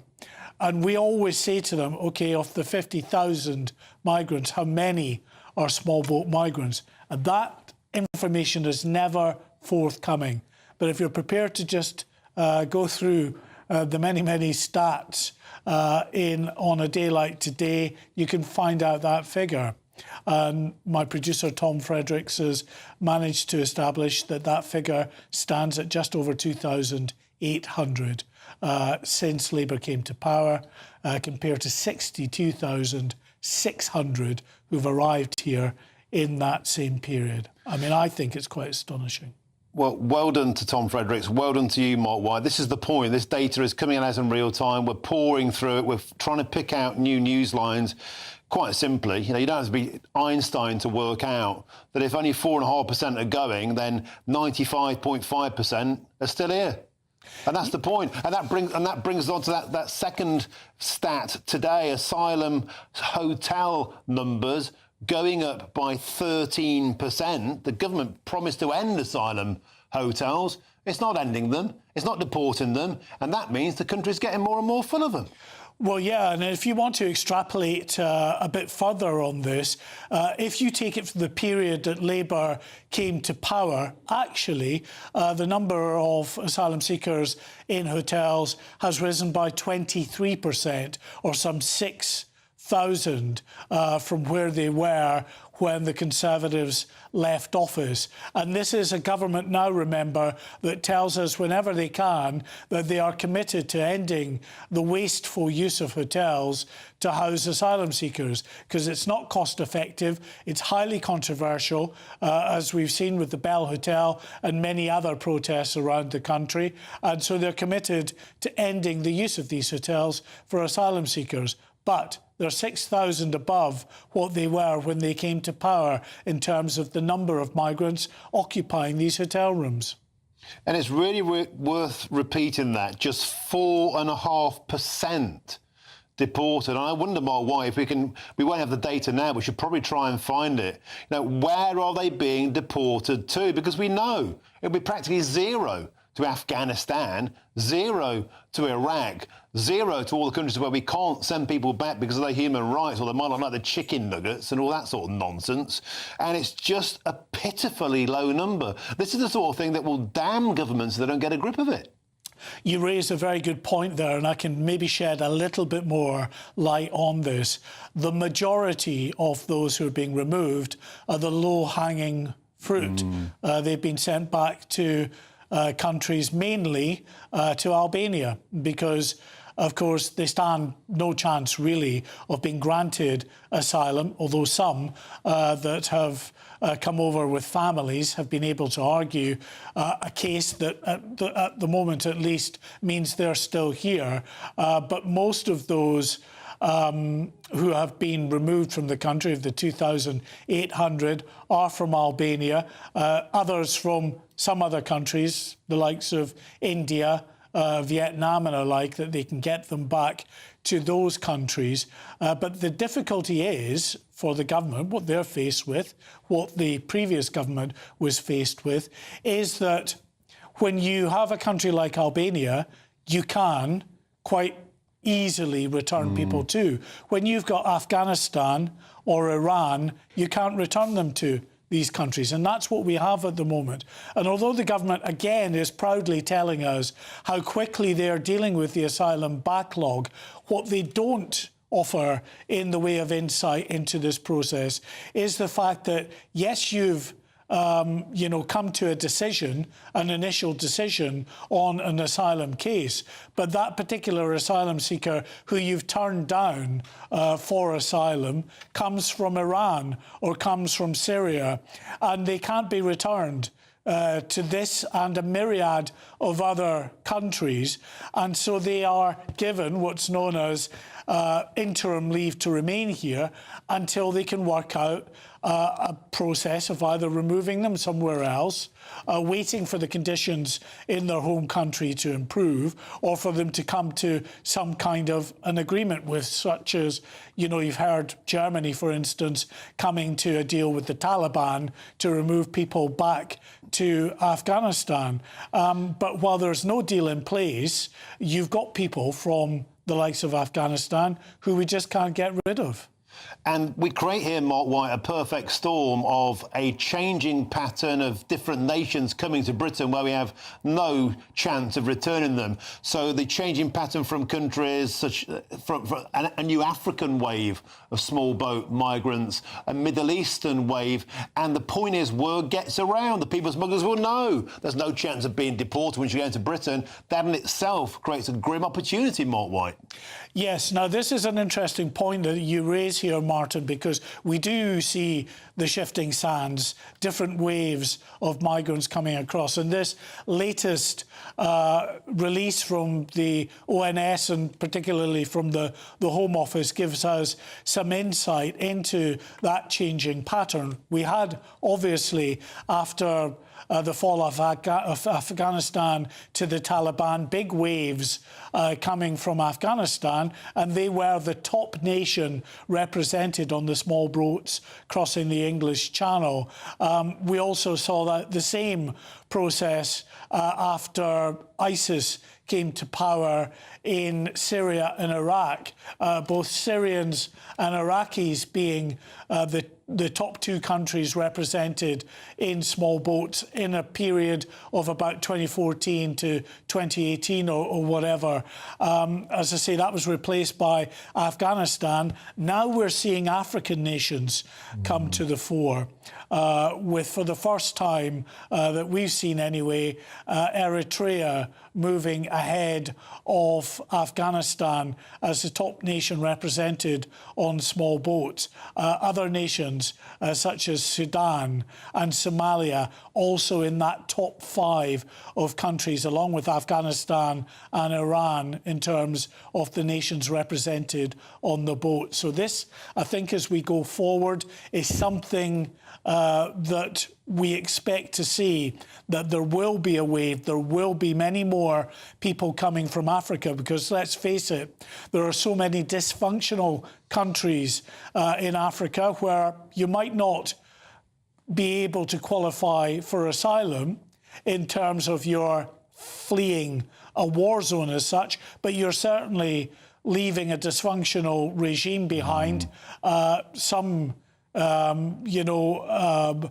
Fighting within your country or near your country, and that means it can be very difficult and hard for those who are assessing asylum claims here to determine whether someone should be granted asylum or not. But what it makes it very hard to do is, even if you turn them down, return them necessarily to their country while there is potential danger in that country. And this set of human rights lawyers, the activist groups who are very, very expert at being able to argue to a judge that it's just not safe to return them to where they came from. And that right there is the perfect storm. Just 4.5% of small boat migrants returned. Quite breathtaking figures. Thank you very much there, Mark White and Tom Fredericks, for working that data for us. Thank you very much to you both. Wow. Well, lots more still to come between now and 6 p.m. We'll speak to a pub boss who's rescued more than a dozen hopeless boozers across London. That's next. Afternoon, welcome to your latest weather update from the Met Office here on GB News. Through tonight, the winds will continue to strengthen, especially in the north and west of Scotland, where we have Met Office yellow warning in place. There's brisk winds throwing plenty of showers across the UK. Thanks to this deep area of low pressure, these weather fronts swinging across England and Wales during this evening. They'll bring some showery rain for a time, working from west to east. Clearer skies following before midnight across northern England and Wales, and that rain clearing away from the southeast soon after midnight. So many places becoming drier and clearer, but lots of showers packing into Scotland and Northern Ireland, and those winds particularly strong in that northwestern corner. That brisk wind will help to stop temperatures dropping too far. Won't be as mild as last night. Lows about 6 and 7 to start Friday. But we do start still with some strong and gusty winds over northern and western Scotland. Gusts of wind through the night and into Friday morning. 60, maybe 70 miles an hour, perhaps even 75 miles an hour in exposed areas. That kind of wind gust likely to cause some travel disruption, potentially even some power interruptions also. Breezy elsewhere for Northern Ireland, Northern England and Wales, quite strong winds and some wet weather in here as well. But for a good part of the Midlands and Eastern England, it'll be a dry, fine start to Friday with quite a bit of sunshine. The breeze will pick up a little bit, and this zone of wetter weather will only slowly creep towards the Midlands and South Wales, so we'll see some heavy bursts of rain here. Either side of that, something a bit brighter, plenty of showers packing in across Scotland, where the winds will only slowly ease and start to switch to a northerly, bringing a cooler feel. In fact, generally a fresher day tomorrow, but we could still, with a bit of sunshine, get into the teens in the southeast. Saturday, there is still a bit of uncertainty about the extent extent of this rain. Could be quite heavy coming through, so could be a bit further north, may generate a bit of snow over the hills, but some wet and windy weather likely for England and Wales, something a bit drier and brighter, but also colder for Scotland and Northern Ireland. Thank you, Britain, for sharing over 5 million comments on your say, because when you talk, we listen.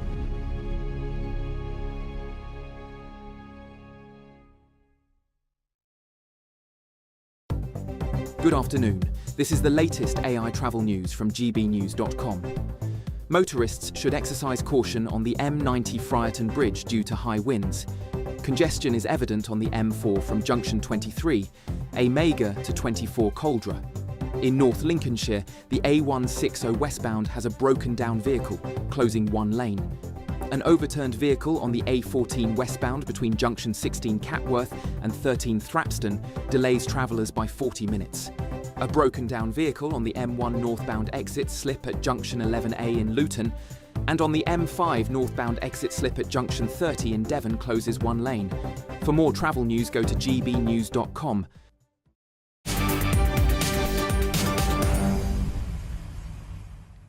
Welcome back. Now, he's 82. He's built a boutique pub empire from places everyone else gave up on. And now he's lifting the lid on what's really killing Britain's great boozers. Robert Thomas, known as the pub whisperer, says the industry isn't dying, it's been failed. But he has got a recipe to revive it. And he joins me now in the studio, the pub whisperer, the founder and the owner of Remarkable Pubs, Robert Thomas. Robert, I love pubs, and anybody saving them from death gets my vote already. Tell us about your remarkable success story and how you learned to save great British boozers. Well, I've always had an interest in architecture, that's number one. And of course, some of our pubs are wonderful architectural masterpieces. And so years ago, I used to import or export buses to America, and I got involved with restoration work. And really, the work I've done is really restoring pubs like I used to restore my buses, same thing. And it all started in 1985 when my wife cycled past a pub in Hackney and said, this pub is closed, there's nothing doing here, we'll make 3 lovely flats or so on. Yeah. And it turned out that it had a tenant, because when we asked the brewer at that time, who had 12,000 pubs, by the way, well, you know, could we buy it? They said no, but you could possibly rent it. And you started your first boozer? I'm an ex-school teacher. I knew nothing about pubs or so on, and I said, well, I'm really interested in buying it, you see. Yeah. And he said, well, the rent is about £100 a week. I thought it for a moment, and I said, I'll take it. All right, so Robert, it started there. You got a taste for it, so you've resurrected now 17 forgotten boozers. What's your secret? How do you breathe life into a dying pub? Well, as I said, architecture, first of all. You try to put the elements of the pub that were there when it first opened, say 100 years ago. I do specialise in Victorian pubs, and that's rather easy to do because you can still buy tables and chairs and bits and pieces of Victoriana very easily online. Yeah. Or you know, in shops and stores which you do research on. You've been rewarded by the Campaign for Real Ale. They've acknowledged 4 decades of your work. You've got an award for services to pubs, and you've got a pub with a train track where people can have a few jars and have a little choo-choo around the grounds. And that's a novelty. That's an interesting thing. Regarding your comment, how is it done? In this particular case, it was a pub on the flats in Leytonstone, the Leytonstone flats. This was a huge garden, a massive garden, flat and boring. Yeah. So I sat there and I thought, well, what does this need here? It needs something to give it life. So we thought a train running around might enliven it. And it did. Yeah, yeah. I've seen pictures, I've seen videos of people, they have a few jars and they chunter around there. What a great idea. And that's it. It's a destination, it's novelty, it's fun, it stands out, and they come and see you. Exactly. The word novelty. Each pub has a certain thing. We've got one pub with a live theatre. We've had productions go to the West End from it. It's been in existence since the early 19th century. Charlie Chaplin appeared there. Beautiful. So a place like that is easy. We have an art gallery above one of our other pubs in Bethnal Green, the Approach Tavern. That brings in people. Interesting stories around that. But all of them have certain features which we try to develop. Well, that's the reason for it. I'll tell you what, I think I've been in one of your pubs, the Barley Mow, excellent little boozer, and I'll make sure I try and come into some more of them. I love pubs. Anybody who's doing their best to try and save pubs against a difficult headwind gets my vote. Thank you so much for joining us today. Best of British to you, and I wish you continued success, and thanks for all you do for the pub industry. It's an absolute pleasure to meet you, Robert Thomas. Thank you. Thank you very much indeed. Cheers. Now stick with us for a few moments. Now, if you're in search of some holiday sun, here is the forecast for some of the top European destinations.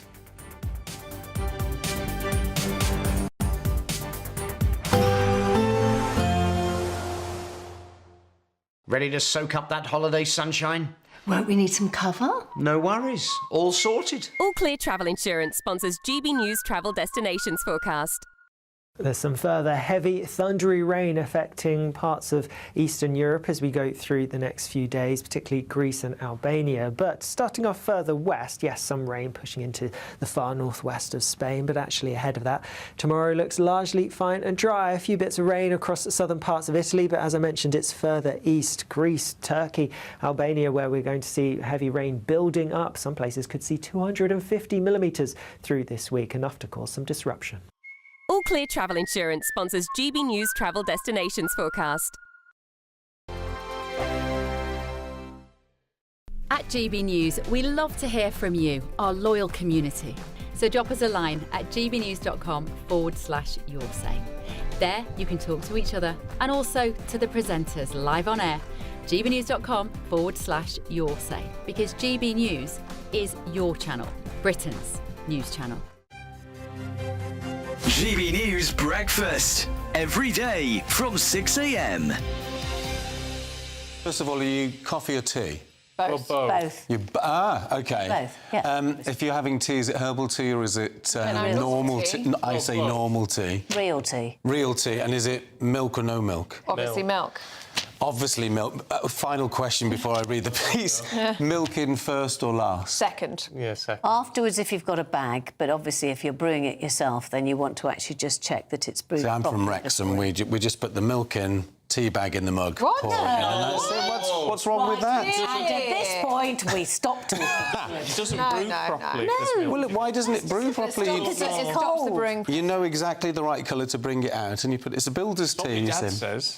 Well, anyway, the average tea drinker has 62,000 cuppers in a lifetime, costing £6,222. I'd argue that isn't correct, because it's £4 for just a cappuccino, isn't it? Certainly in London now, at least £4.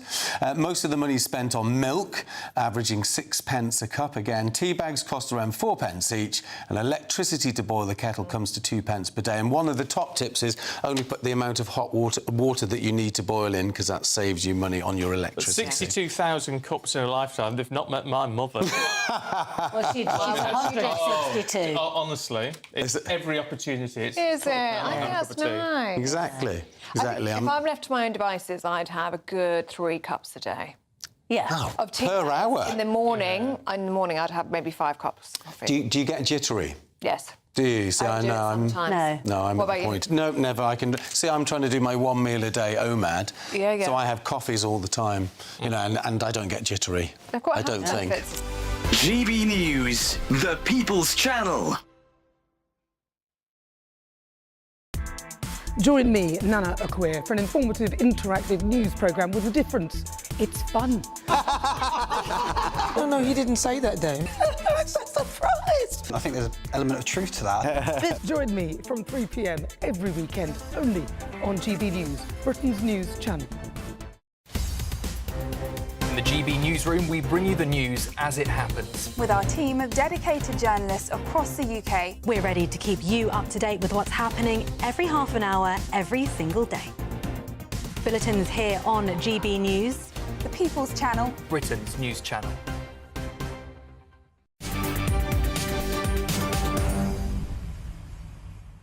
You The time is 10 to 5. I'm Martin Daubney on GB News. Now, a massive row is brewing over the government's plans to strip back jury trials in England and Wales. From now on, only murder, rape and manslaughter would still go before a jury, with most serious cases instead heard by a judge alone. Now, critics say it echoes countries that have dismantled jury trials in the past and call it the biggest assault on British liberty in centuries. Well, let's now speak with my learned friend, the barrister and the writer, Stephen Barrett. Stephen Barrett, can you believe that we'll be in the dubious company of world leaders who've done the same, such as Lenin, Saddam Hussein, Pol Pot and Adolf Hitler? Add to that list now, Sir Keir Starmer. Yes, well, I'm afraid that's because these are socialist regimes and Keir Starmer is running a socialist regime. And they don't like juries, they don't like freedom, they don't like independence from the state, they don't like small businesses. That's why they're crushing pubs. I saw your earlier story. That man's a hero, but I wonder if he's going to be able to pay his business rates, because as far as I'm aware, they're quadrupling for pubs. So they're going to get crushed. This is what socialism is. And it's a human addiction to control. So what they want to do is to have as many crimes as possible that a state employee will judge you on. And that state employee may well be called a judge, fine. But frankly, I'm not going to consider them a judge in my eyes, because a state employee who receives payment from the state, training by the state, by DEI, who is required to demonstrate commitment to DEI, that's diversity, equality and inclusion, before they're even appointed, who receives a pension from the state and who is effectively just an arm of the state, is not in any way an independent judicial figure. This is too much power for any one human being to wield. I can be called a hypocrite on this, Martin, because my division of the High Court got rid of juries during the First World War, when we had what I might call a genuine emergency. This is a fake emergency, a manufactured emergency that they have created in order just to justify what they get. But we tolerate that because my judges, they don't really care. They're not going to care what the outcome of the case is. They're just dealing with disputes between merchants and contracts. They're dealing with disputes over land. It's technically a breach of Magna Carta, but we've tolerated it since the First World War because, the judges are not going to get corrupted by this power. The power to sentence people to prison. Now, that is a power that can corrupt a man, Martin. And if you're put pressure, look at the riots, the alleged riots, and the reactions that they had, and how quickly the judiciary jumped when the government said so. And I'm not trying to insult our judges. I still adore them and hold them the highest respect. And I will respect them more if they refuse this power. If they simply say, no, we should not, no human being should have this power. In The Lord of the Rings, and I know I bang on about this a lot, Martin, but the two most respectable characters are Galadriel and Gandalf, because when offered absolute power, they turn it down. That's what you do. You have to have some humility and admit that this is not something they can do. I need to interject for a slight touch of balance, and that is the government claims that the only way of clearing the backlog of more than 78,000 cases is to speed things up by stripping a jury out. Do you buy that? No, because why wouldn't a good and honest judge take exactly as much time as a jury to deliberate? What they're saying is we'll speed up the system because the judge will find everyone guilty. So they're admitting what they're going to do. They are showing us what they are before they do it. That's how these petty little tyrants work. They will lie to you. They will give you some plausible sounding reason, but they will show you who they are. And the only reason to say it will speed things up is if the judge finds everyone guilty. It's like clearing the asylum backlog, Martin. The only way they speeded it up is by giving everybody asylum. It's like Shabana Mahmood's plan to punish migrants. It's to reclass everyone as a citizen. It's simply a con. OK, Stephen Barrett, we have to leave it there. A withering assumption there. Thank you very much for joining us on the show, as ever. Now, stick with us on GB News. We've got breaking news after the break. Only 4.5% of illegal boat migrants have been deported under the Labour government. An incredible amount, a tiny, tiny amount. That's next with me, Martin Daubney, on GB News. First, though, is your weather forecast. Expect warm spells with the odd rude interruption. Box Boilers sponsors the weather on GB News. Afternoon, welcome to your latest weather update from the Met Office here on GB News. Through tonight, the winds will continue to strengthen, especially in the north and west of Scotland, where we have Met Office yellow warning in place. There's brisk winds throwing plenty of showers across the UK. Thanks to this deep area of low pressure, these weather fronts swinging across England and Wales during this evening. They'll bring some showery rain for a time, working from west to east. Clearer skies following before midnight across northern England and Wales, and so that rain clearing away from the southeast soon after midnight. So many places becoming drier and clearer, but lots of showers packing into Scotland and Northern Ireland, and those winds particularly strong in that northwestern corner. That brisk wind will help to stop temperatures dropping too far. Won't be as mild as last night. Lows about 6 and 7 to start Friday. But we do start still with some strong and gusty winds over northern and western Scotland. Gusts of wind through the night and into Friday morning. 60, maybe 70 miles an hour, perhaps even 75 miles an hour in exposed areas. That kind of wind gust likely to cause some travel disruption, potentially even some power interruptions also.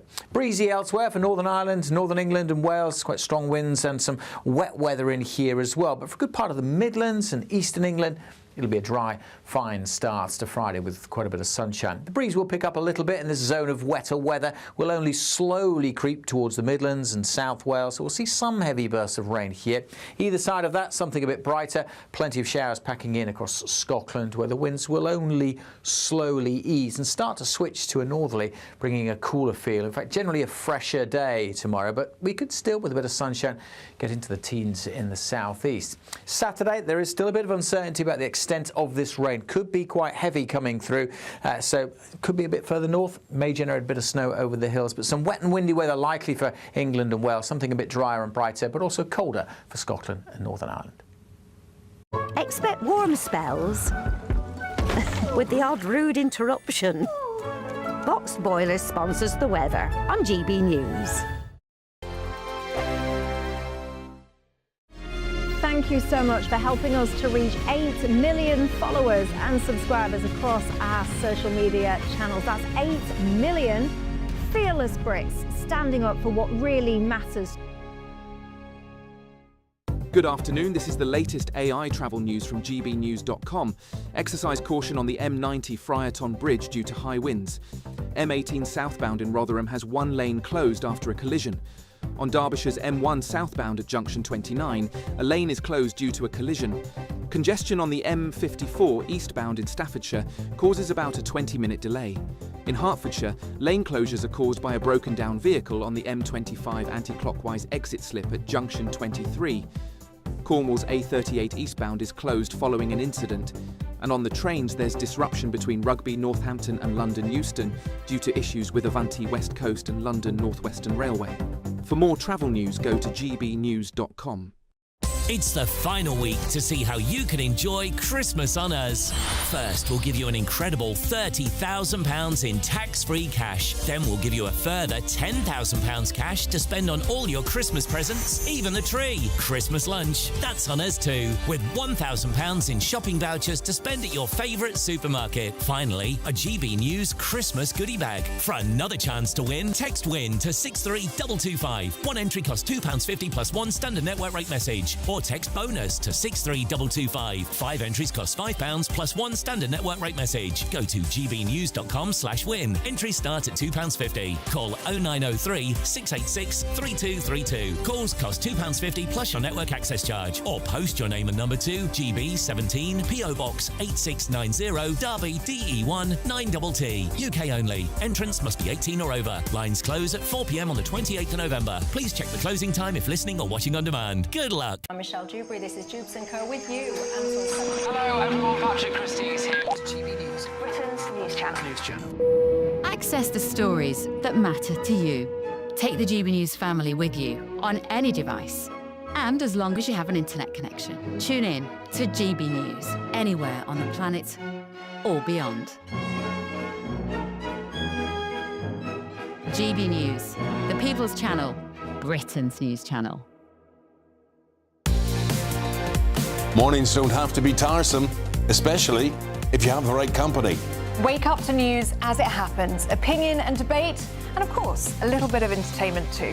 Because when the kettle's on, we're on.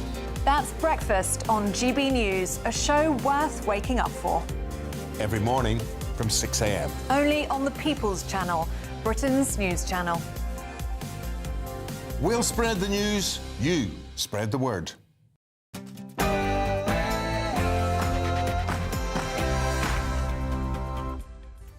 Very good afternoon to you. It's 5 p.m. and welcome to the Martin Daubney Show on GB News, broadcasting live across the UK, all the very latest news, debate and analysis all the way through until 6 p.m. We've got a huge exclusive for you this afternoon on GB News, and it's this.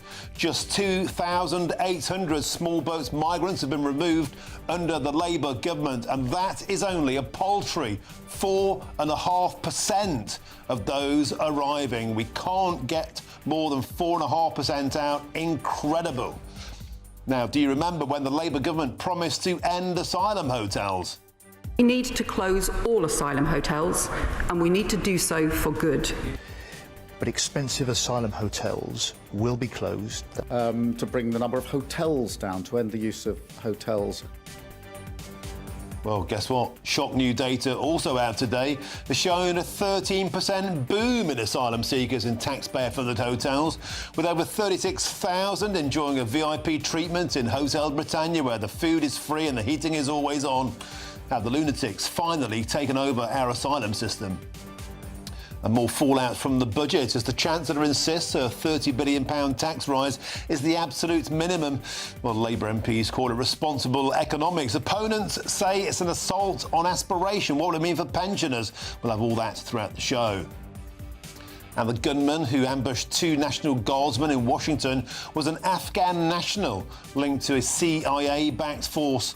A full terror probe is now underway, as well as an immediate ban on the importation of any more Afghans. First, the Met banned tractors from yesterday's farmer protests in London, and now they've impounded tractors that did turn up, meaning farmers are having to fork out thousands of pounds to get their machines back.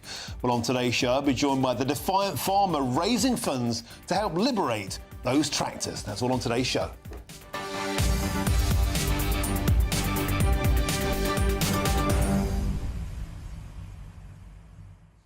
How many times on this show do I ask you the question, have the lunatics taken over the asylum system? The answer seems to be a resounding yes today.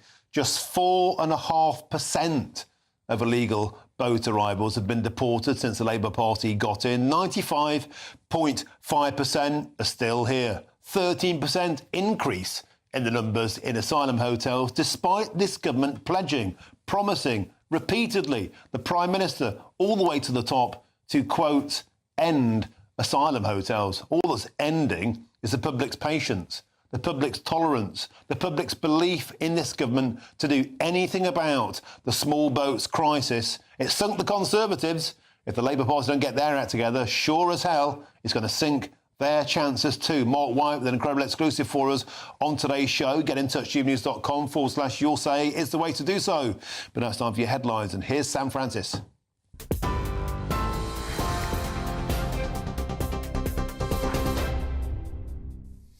Very good evening to you from the newsroom. At the headlines at 5, Sir Keir Starmer is defending the government's tax-raising budget, insisting it will help lift hundreds of thousands of children out of poverty. Rachel Reeves has frozen income tax thresholds until 2031, meaning millions will pay more as wages rise. With new taxes also coming on electric cars, high-value homes and pension contributions. But alongside that, the 2-child benefit cap is being scrapped. Well, earlier today, the Chancellor told us here on GB News her budget is fair and necessary, insisting it doesn't break Labour's election pledges. I did have to increase taxes yesterday, but I've kept them to an absolute minimum on ordinary working people, freezing those thresholds for an additional 3 years from 2028. So more money in people's pockets, whether those are working families or indeed pensioners. But the Shadow Chancellor Mel Stride, well, he disagrees. What has happened in this budget is just a second instalment of the disaster that we had in the first budget in the autumn of last year. Huge tax increases on hard-working people, whilst at the same time giving in to the pressures from their own backbenchers in the Labour Party and putting up benefits. That is not the way to get growth going. And in fact, in the OBR's numbers, you can see growth being damaged throughout the period compared to the forecast in the spring, unemployment going up every single year compared to the last forecast, and real living standards actually declining compared to last spring as a consequence of the choices that the government's taken. News from the United States now, and we have the first images of the two National Guard members ambushed in yesterday's shooting just steps from the White House. 24-year-old Andrew Wolf and 20-year-old Sarah Beckstrom, both from the United States, are now in critical condition. US officials have also today released a photo of the suspect, 29-year-old Rahmanullah Lakwanal, an Afghan national who previously worked with US forces and the CIA in Afghanistan, according to the director of the CIA, John Ratcliffe. That suspect was shot and detained at the scene and now faces assault to kill charges, which prosecutors say will be upgraded to first-degree murder if either of the two soldiers don't survive. Officials say the motive at this stage remains unclear, but the FBI has confirmed it is now treating it as an active and federal terrorism investigation. And reacting from Mar-a-Lago in Florida, President Donald Trump called the attack an act of terror, saying he'll remove foreigners from any country who do not belong in America. This heinous assault was an act of evil, an act of hatred, and an act of terror. It was a crime against our entire nation. It was a crime against humanity. We must now re-examine every single alien who has entered our country from Afghanistan under Biden, and we must take all necessary measures to ensure the removal of any alien from any country who does not belong here or add benefit to our country. If they can't love our country, we don't want them. Here, a 31-year-old man has been arrested at Manchester Airport on suspicion of commission, preparation and instigation of terrorism offences following the Heaton Park Synagogue attack in October. He's now the seventh person detained after Jihad al-Shami drove into the synagogue gates before stabbing worshippers while wearing a fake suicide belt. Melvin Kravitz and Adrian Dolby were killed at the scene and 3 others seriously injured. Counter-terror police say the victims' families have now been updated on the situation and their investigation, they say, remains very much alive. And breaking news from Hong Kong, while the death toll there continues to rise, now 83 confirmed dead after a massive fire tore through a high-rise public housing complex. We're also hearing nearly 300 people are still unaccounted for. The blaze engulfed 7 of the 8 towers at the Wan Phuc Court, a development home to more than 4,600 residents. Attention is now, though, shifting to how the disaster was allowed to happen. Police saying mesh panels and plastic sheeting wrapping around the building were not fireproof. 3 construction executives have now been arrested on suspicion of manslaughter as investigators are probing whether substandard materials and even possible corruption may have fueled what is one of Hong Kong's deadliest fires in decades. Those are the headlines. I'll be back with you in around half an hour. Next, though, a look at the markets. Cheers Britannia Wine Club proudly sponsors the GB News Financial Report. Well, here's how the markets are closing the day. The pound will buy you $1.3237 and €1.1424 euros. The price of gold, £3,138.72. That's per ounce. And the FTSE 100 is currently at 9,679 points. Cheers Britannia Wine Club proudly sponsors the GB News Financial Report.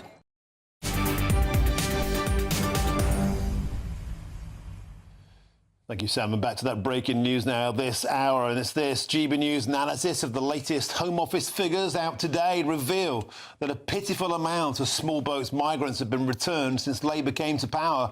Of 62,000 small boat arrivals, only 2,800 have been deported. I'm joined now by GB News' Home and Security Editor, Mark White. Mark, this is a pitiful amount of deportations. Once again, I say it all the time on the show, is this proof the lunatics have taken over the asylum system? Well, I think the thing to say about this, we've got some more news that we can share with you in a deeper dive, looking into these figures. There are graphs and charts abound, you know, from the Home Office and from the Office for National Statistics when their 6-monthly immigration figures come out. And we can show you that actually, you know, it's not just under Labour. This was exactly the same. In fact, you could argue even worse under the Conservatives. So far this year, 39,300 have crossed the English Channel. If we add that up since this crisis began back in 2018, a staggering 190,500 small boat migrants have arrived in that time. Over that same period, we can now confirm that 6,800 small boat migrants have been removed from the UK. When you add those figures together to look at a percentage that have been removed, it's even lower than 4.5%. It's 3.5% of that total that have arrived since 2018, 190,500, just 3.5%.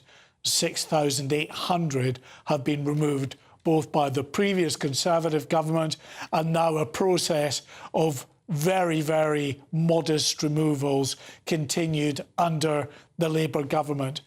And it's become apparent to us why any time we have significant arrivals coming across the Channel, we go to the government for a comment. They always point us to the fact that they are removing 35,000 it was. It's now gone up to just 50,000. They have removed 50,000 people with no right to be in this country. And we always say to them, how many of them are small boat migrants? Because it's our belief that the majority are visa overstayers, foreign national offenders and alike, and very few, a modest number, are small boat migrants. And now that's been borne out by what we've been able to find within the statistics here, that just 3.5% of those who've arrived since this crisis began way back in 2018 have been removed. And since Labour came to power with 62,600, let's be fair to them, have arrived since Sir Keir Starmer took office back in early July 2024. They have removed 2,800 of those people. 4.5% of those who've come in that time have been removed. Now, I should say the 2,800 may refer to people that came in an earlier period, but what we're doing here is giving you a comparison of the numbers who've arrived and the numbers who've been removed in that period. And it's very modest, clearly, to say the least. Mark White, this is an astonishing failure of state. It's an astonishing failure to control our borders and a plague on all the houses of successive governments who've completely and utterly failed to control our borders. They've failed to protect the British public. They've failed to do their jobs. And it's an utter, shameful dereliction of duty. Let's be absolutely clear about this, Mark White. 190,500, that is the same size as Swindon. A Swindon of illegal immigrants. No idea who they are, what their criminal records are, if they're terrorists, if they're sex offenders, and a pitiful amount, 3.5% deported. Mark White, that says quite clearly, if you're a chancer from anywhere around the world, you've got a 96.5% chance of staying in Britain over the course of 7+ years in Britain, barely any chance of ever being deported. This is utterly, utterly shameful. Yes, and it shows you the glacial pace of the removals process as well, because this government has been, you know, very enthusiastic about telling people how quickly they are getting on top of the system of trying to determine whether someone has the right to be granted asylum or not, a system that they said was completely dysfunctional, not fit for purpose under the previous government. And if you look at the statistics, purely on the face value of the number of grants that they are making, or the number of migrants they are turning down for asylum, they have done more than the Conservatives. They are dealing with these and processing them at a quicker rate. But what we're not told is the fact that just making a decision, an interim decision, is not the end of the process. And as we've seen from the beginning of this crisis, it's far from it. There is a very significant road to go with appeals that are often mounted in the vast majority of cases that don't just last weeks or months, but can span years. And then even if you get to the end of that exhaustive process, you're still in a situation, in it seems the vast majority of cases, where people are coming from countries that would be deemed to be unsafe if this was tried and tested in a court of law by the human rights groups, the human rights lawyers. And so many are just given what's called interim leave to remain until they can do something to try to sort this mess out. And as yet, we've got, very, very slow process, to say the very least, in this, given that it was 2018 that the small boats crisis first began to manifest itself. 190,000 have arrived since then, and only 3.5% of those, right from that period of 2018, have been removed. It's absolutely breathtaking. We thought the bad news today was a 13% increase in asylum hotel inmates. We thought the bad news was a 100-year record in those leaving the country, 693,000. They were mere tasters in this smorgasbord of failure. 3.5% deportation of illegal immigrants since 2018. It's absolutely incredible. Mark White and Tom Fredericks, thanks for going through that information for us. It's mind-blowing. Thank you very, very much indeed, Mark. Let's move on. Now, Rachel Reeves handed out a £3 billion child benefit bonanza yesterday, but who actually benefits from that? Well, exclusive GBNews analysis shows us that Pakistanis and Bangladeshis are almost 3 times more likely than white Brits to receive this new handout. Now, with Labour scrapping the 2-child cap, some areas, overwhelmingly Labour-held seats, in fact, well, they stand to gain hugely, and while others barely see a fraction, as you can see on your screens there, in the top Pakistani areas of Britain, 9 out of 10 areas there are Labour-controlled. Bangladeshis, 9 out of 10 of those areas are Labour-controlled. The black African areas, 9 out of 10 of them are Labour-controlled, and the Muslim-majority countries, 8 out of 10 of those seats are controlled by Labour. So that asks the simple question. Is this really about helping families, or is it benefits in exchange for votes? Well, I'm joined by GBNews presenter Matt Goodwin. Matt, thanks for joining us. I wanted to get your take on this. I know you speak out a lot on this issue. The data isn't racist. The data is there. It's self-abundantly clear. There are winners and there are losers in this race. Well, absolutely, Martin. Of course, the data isn't racist. The data is telling us what's really going on. And if you look at the information that's being compiled by the Centre for Migration Control, it tells a pretty consistent and compelling story. It's mainly families of Pakistani, Bangladeshi and Black African heritage who are disproportionately more likely to have 3 or more children. Now, look, you might remember a few months ago when Nigel Farage and Reform actually said they wanted to lift the 2-child cap.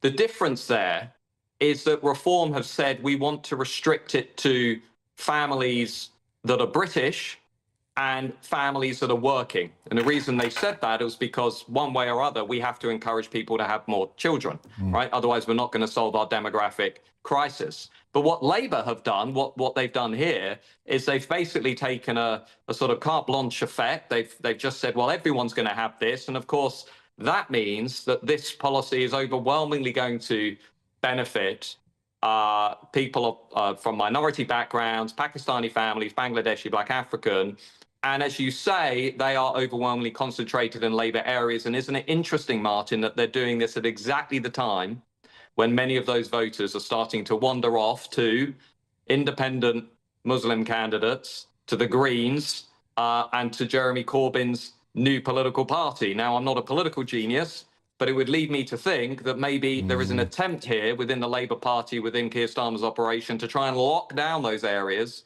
by giving them a policy that will overwhelmingly favour minority communities. And the thing, Matt Goodwin, about this data, you have to work around because the government won't allow us to have the full transparency. We don't know, for example, how many Pakistani families are jobless as opposed to in work versus white British families, or indeed any of them. They simply won't allow us to know the truth. Why? Well, it's interesting, isn't it, Martin? The same people that accuse the British people of being misinformed or disinformed are the very same people who won't give the British people the information they need to figure out what's going on in their own country. The fact of the matter is levels of economic inactivity are disproportionately higher among the very communities we're talking about, Pakistani, Bangladeshi, especially, by the way, Somalian communities that will benefit a great deal from this policy. And the numbers aren't small, Martin. I mean, I've seen figures today that would suggest if you are a family with 3-4 children, you could be looking at somewhere in the region of £25,000 to £30,000 a year. I mean, we're talking about serious amounts of money here. Now, fundamentally, what is this about? It's about the social contract. It's about the idea that if I go out and work and I contribute to this economy, right, that economy is going to look after me and it's going to look after my family. But what we are now building in this country under the Labour government, but let's be honest, it happened under the Conservatives too, is a social contract that is basically forcing British workers to subsidise people who are either not working or who are not even from Britain at all. And that social contract, Martin, I think is going to lead us into a very, very dangerous, fragile situation where people might just end up saying, you know what is the point of either working or staying in Britain? Because the other data point we had today, and I know you've been talking about it already, the other data point we had today is more Brits left this country last year than at any other point in recent history. Nearly 260,000 just got up and left, went to Dubai, they went to Italy, they went to Estonia, and I bet that a big reason for that, it's not just young kids going on gap years, but it's a lot of young professionals saying, I'm not going to pay for Somali people to stay at home and have 3, 4, 5 kids while I'm subsidising this. I'm not going to stay in this social contract anymore, and I think that's what's going on. OK, we have to leave it there. Matt Goodwin, straight to the point as ever. Thank you very, very much indeed for joining us on the show. Now, for an alternative viewpoint, let's join the Labour activist, and that's Aisha Ali Khan. Aisha, welcome to the show. The figures are stark. No doubt the Labour Party would say that this is about lifting children out of poverty, but it does have a cultural element. Is that a problem or not? Well, actually, when you look at the figures, we're looking at nearly 500,000 children who have been subjected to this policy since 2017. So that will definitely change their lives and it will help them. And the figures that have been quoted by your previous guests about, cost up to £20,000 per non-white family being better off, that's not true whatsoever. On average, we're going to see around a £4,000 increase in certain benefits for families that are claiming benefits. But again, we have a massive issue in terms of low births. We're still seeing around 1.4 in percentage terms of families, white families having children, and that is a massively low figure. So going forward, we're already going to struggle with the next generation for the workforce, and that's going to impact us not just in terms of people working and earning and paying taxes, but also when the elderly generation needs care. And we are living longer, Martin. We know this, like when I was young, the kind of average age now is between 90 plus. So people will need care. And we've got to understand that the policy itself was unfair. The money that was allegedly saved didn't really make any difference. I just want to interject and say I agree we need more people to care for our elderly. Why not train people to do that who are already here.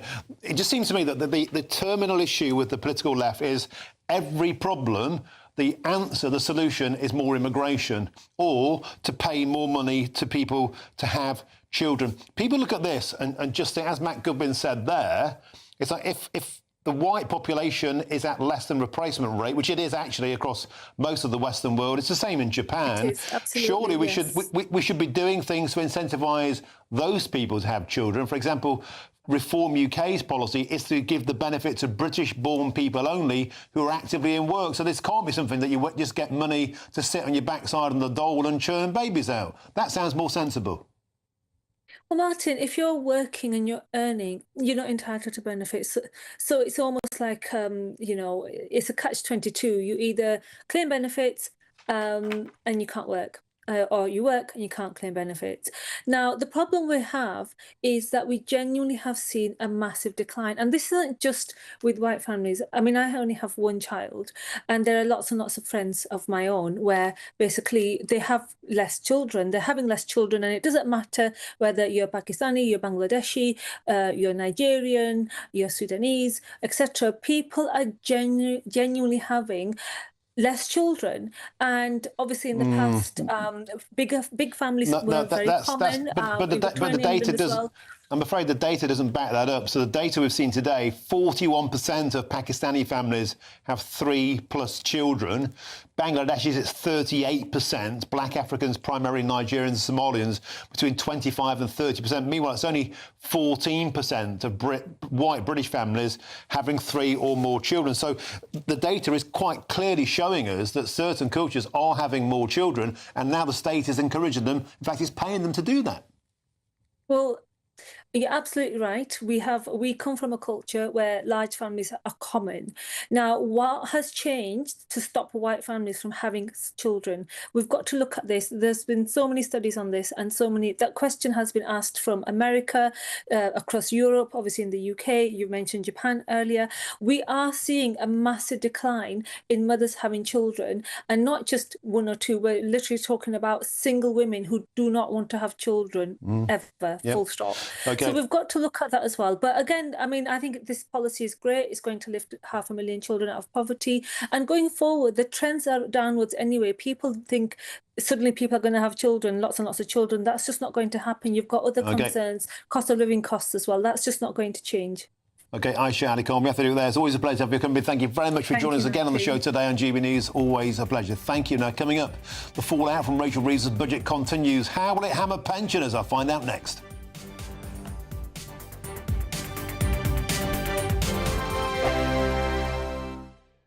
Britain was once the envy of the world. But look around. A nation that no longer knows what it is or where it's going. A country that's broken. How do we fix Britain? How do we bring it back? Friday night with Matt Goodwin at 8 p.m, only on GB News. Decisions made in Washington aren't just shaping America, they're shaping Britain too. From migration to global security, from crime to health. Whatever happens in the White House today will be felt in your town or city tomorrow. That's why The Late Show is live from Washington, D.C. Cutting through the politics to show you what it all means for Britain. The Late Show live every night at midnight. Only on GB News, Britain's news channel. No matter the state it's in, this is our nation. Join me, Jacob Rees-Mogg, for a genuine, honest discussion on where we have been, where we are going, and where we are with the people who set the direction. Tune in to State of the Nation every Monday to Thursday, 8 to 9 o'clock. Only on GB News. Exciting news. Every Friday, my Patrick Christie's Tonight Show is going to have a twist to it. We're welcoming some special guests. You. That's right, on Fridays I'm going to be doing my show in front of a live studio audience because this show is about you and what you have to say. It's going to be the same big debates, same big topics, same big opinions. But every Friday night at 9 p.m, you are invited to come on down to Patrick Christie's Tonight to be a part of the action. Only on GB News, the People's Channel, Britain's news channel. At GB News, we love to hear from you, our loyal community. So drop us a line at gbnews.com/yoursay. There you can talk to each other and also to the presenters live on air, gbnews.com/yoursay, because GB News is your channel, Britain's news channel.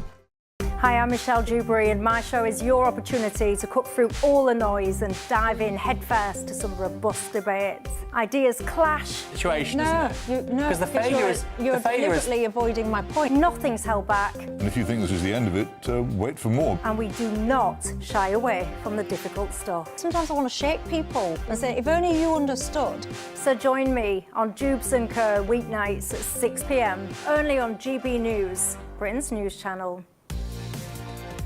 Mornings don't have to be tiresome, especially if you have the right company.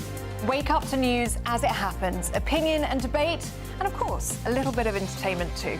Because when the kettle's on, we're on. That's Breakfast on GB News, a show worth waking up for. Every morning from 6 a.m. Only on the People's Channel, Britain's news channel. We'll spread the news, you spread the word.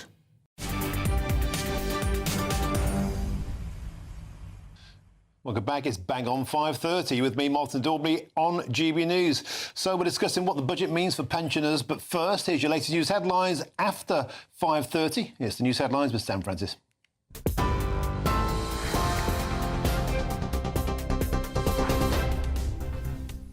Very good evening to you. 5:30 exactly. The top story this hour. Police have confirmed the shooting just yards from the White House was a targeted terror attack. Officials have named the suspect as 29-year-old Ramanala Lakwinal, an Afghan national who entered on a US asylum scheme. 2 National Guard members are out of surgery but remain in critical condition. Lakwinal was shot 4 times and is now in custody. Sir Keir Starmer is defending the tax-raising budget he says will lift hundreds of thousands of children out of poverty. Income tax thresholds will stay frozen until 2031, meaning millions pay more as wages rise. The government is scrapping the two-child benefit cap. Net migration has fallen by almost 2/3 to 204,000, according to new figures. But asylum claims are at record highs, 110,000. And hotel use is up 2%. And small boat arrivals have jumped 53%, despite promises to close asylum hotels this Parliament. And in Hong Kong, a rising death toll after one of the city's deadliest fires in decades. At least 83 people are now confirmed dead. Nearly 300 missing after flames ripped through 7 towers. 3 construction executives have now been arrested on suspicion of manslaughter and possible corruption.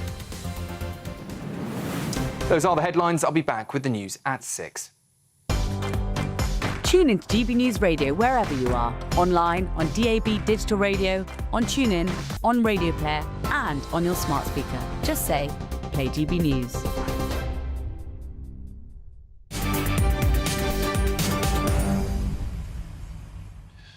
Thank you, Sam. Now, Sir Keir Starmer, the Prime Minister, has told GB News that the budget asked everybody to make a contribution, insisting the paying was necessary to protect public services and supports families struggling with the cost of living crisis. That money is going to protect our NHS, which will be a huge concern of theirs, to make sure that when they and their families need it, I hope they don't over Christmas, but when they do, that it is protected for them. It's going into our schools to make sure every child can go as far as their talent will take them on. I know for your viewers that'll be really important. But also it's going into the measures that we're taking to drive down the cost of living. We've frozen rail fares, frozen prescription charges, and now, yesterday we announced £150 on average off all energy bills right across the country. For many of your viewers, that'll be welcome news because it's one of the bills they worry most about. Well, yesterday, 99% of GB News viewers said they thought the budget was a disaster. Sir Keir Starmer obviously disagrees. Here's the question. How will this affect pensioners? Well, let's now speak to the founder of the Pension Vote, and that is David Pinless. David, it's always a pleasure to have your company. It's been way too long. I always love talking to you after big moments like budgets because you've got your finger on the pulse of pensioners. They cram your inbox. You've got up-to-date data. Tell me, what have pensioners been saying about this budget to you? Well, you know, Martin, the good news for pensioners is that after yesterday's budget and the budget before, this is probably the last Labour government we will ever have. And, you know, there are many pensioners who feel that they are in abusive relationships, not with their family and friends, but with this government. And so the little bit of good news is that the triple lock has been kept so that the state pension will be uplifted by about 5% for most pensioners.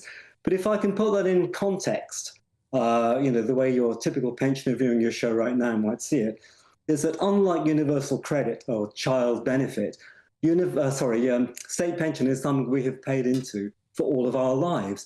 And the typical expenses which a pensioner will have watching your show right now will be council tax, energy bills and food prices.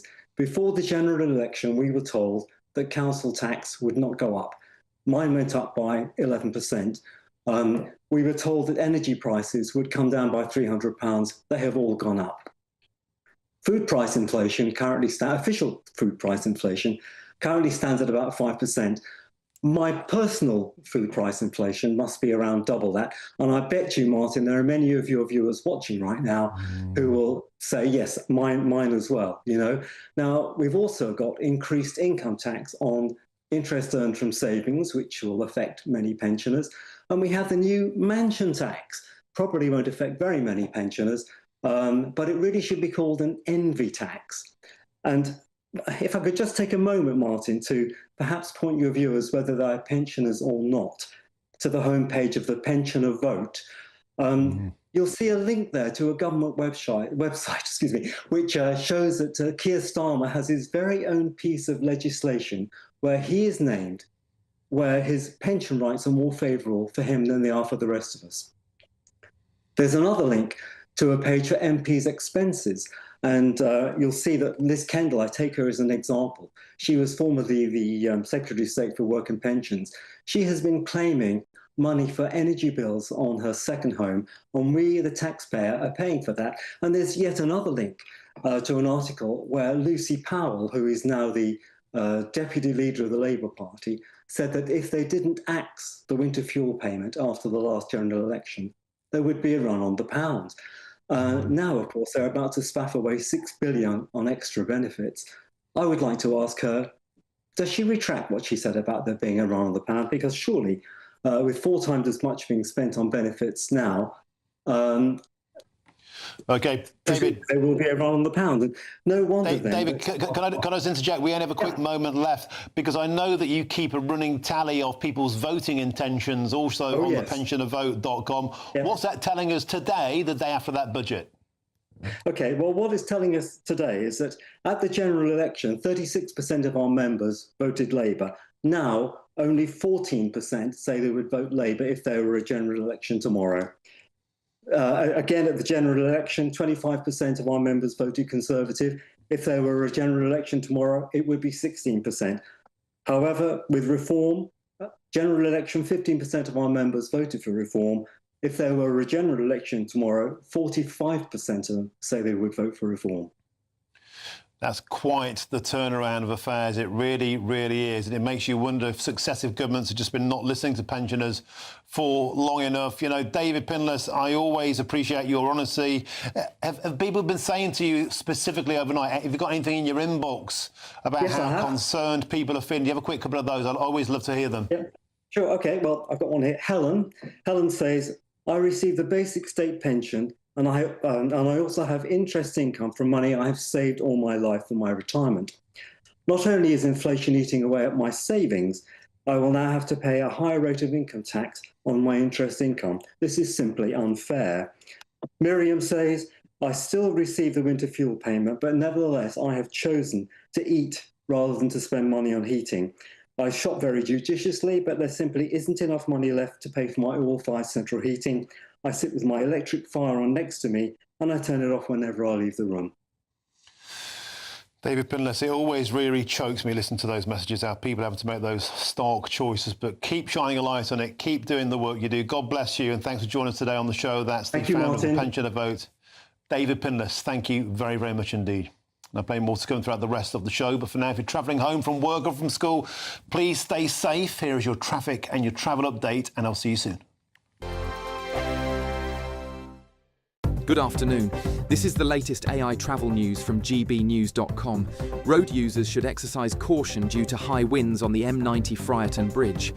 An incident on the M6 northbound between junctions 20 and 21 in Warrington has closed one lane.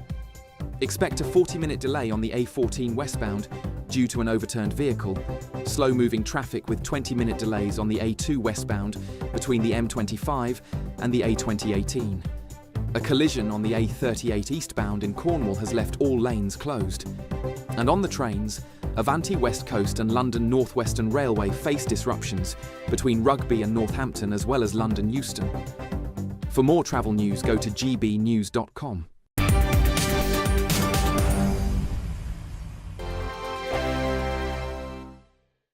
Afternoon, welcome to your latest weather update from the Met Office here on GB News. Through tonight, the winds will continue to strengthen, especially in the north and west of Scotland, where we have Met Office yellow warning in place. There's brisk winds throwing plenty of showers across the UK. Thanks to this deep area of low pressure, these weather fronts swinging across England and Wales during this evening. They'll bring some showery rain for a time, working from west to east. Clearer skies following before midnight across northern England and Wales, and that rain clearing away from the southeast soon after midnight. So many places becoming drier and clearer, but lots of showers packing into Scotland and Northern Ireland, and those winds particularly strong in that northwestern corner. That brisk wind will help to stop temperatures dropping too far. Won't be as mild as last night. Lows about 6 and 7 to start Friday. But we do start still with some strong and gusty winds over northern and western Scotland. Gusts of wind through the night and into Friday morning. 60, maybe 70 miles an hour, perhaps even 75 miles an hour in exposed areas. That kind of wind gust likely to cause some travel disruption, potentially even some power interruptions also. Breezy elsewhere for Northern Ireland, Northern England and Wales, quite strong winds and some wet weather in here as well. But for a good part of the Midlands and Eastern England, it'll be a dry, fine start to Friday with quite a bit of sunshine. The breeze will pick up a little bit, and this zone of wetter weather will only slowly creep towards the Midlands and South Wales, so we'll see some heavy bursts of rain here. Either side of that, something a bit brighter, plenty of showers packing in across Scotland, where the winds will only slowly ease and start to switch to a northerly, bringing a cooler feel. In fact, generally a fresher day tomorrow, but we could still, with a bit of sunshine, get into the teens in the southeast. Saturday, there is still a bit of uncertainty about the extent of this rain. Could be quite heavy coming through, so could be a bit further north, may generate a bit of snow over the hills, but some wet and windy weather likely for England and Wales, something a bit drier and brighter, but also colder for Scotland and Northern Ireland. 5 hosts, 5 opinions, 5 fearless debates, 5 unfiltered takes on the day's news. 5 reasons not to be anywhere else on Saturday night. This is the Saturday 5. You got me. You got me good there. Britain's biggest Saturday night TV show. It's not a bad brand. Yeah. Uncensored. Very, very racy tonight. On the unpredictable. What does she say? Can you translate it for us? And always entertaining. And how can a country go from being led by William Wallace Saturday nights from 6 p.m. only on GB News, the People's Channel. Britain's news channel. You're going to want to stay tuned, trust me. Britain deserves a newsroom that puts the facts and your voice first. Well, and that's what you get on GB News. Lively debates, lively conversation. And we're not afraid to hold power to account. And each other. So join me, Andrew Pierce. And me, Miriam Gates, for Britain's Newsroom, weekdays from 9:30 on GB News.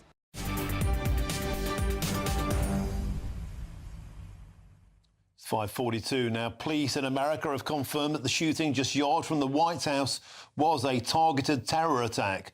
Now, officials have named the suspect, the 29-year-old, as Ramandullah Lakanawal, an Afghan national who entered on a US asylum scheme, and they say drove across the country to carry out the ambush. Well, 2 National Guard members are out of surgery, but they do remain in a critical condition. In response, Donald Trump has demanded investigations into every Afghan national who entered the United States under the Biden administration. Let's get straight now to D.C. and speak to GB News presenter Bev Turner. Bev, an incredibly distressing situation, and Donald Trump, though, is reacting with strength to it.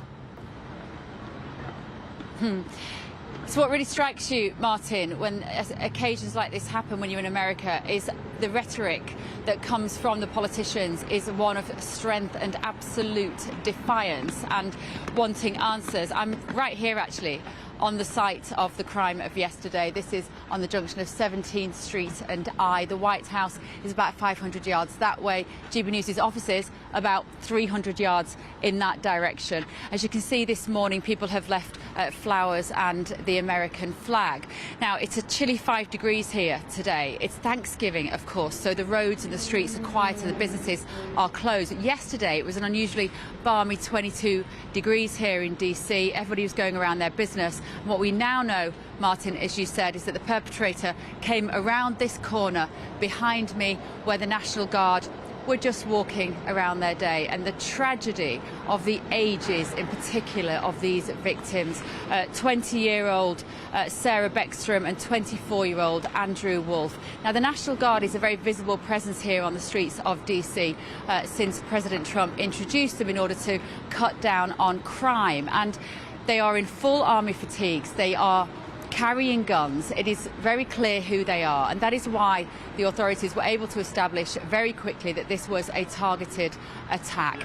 You can see the bus stop behind me where the glass was shot through yesterday afternoon. There remain blood stains on the ground, even though this is no longer a crime scene. Of course, the cordon has been removed, and there are members of the press here.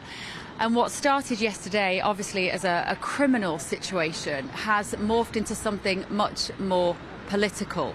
We saw the US Attorney District for the District of Columbia, Janine Perot, speaking this morning beside Kash Patel, the leader of the FBI, the director of the FBI here. And as you said, Martin, the details that we now know is that this perpetrator arrived in America in 2021. It was part of that chaotic evacuation, if you like, of troops from Afghanistan. It happened very quickly. Remember the scenes of those flights. And this criminal, who is himself now still in hospital, arrived as part of the Allies' welcome scheme here.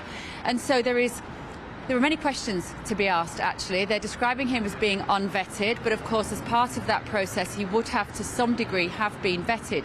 We also now know that he was working with the CIA, he was working for America in Afghanistan. But the rhetoric now is very much focused on ceasing immigration applications for people from Afghanistan and raising the question of whether certain people should be here in America. Bev Turner, fantastic reporting there, live from the scene. Thank you very much for doing all that extra work for us. And again, just strong leadership from Donald Trump in the face of an attack on American soil. Bev Turner there, Washington, D.C. Get more of Bev Turner. Late Show live from midnight on GB News. Now, for now, if you're searching some holiday sun, here is a forecast for some of the top European destinations. Ready to soak up that holiday sunshine?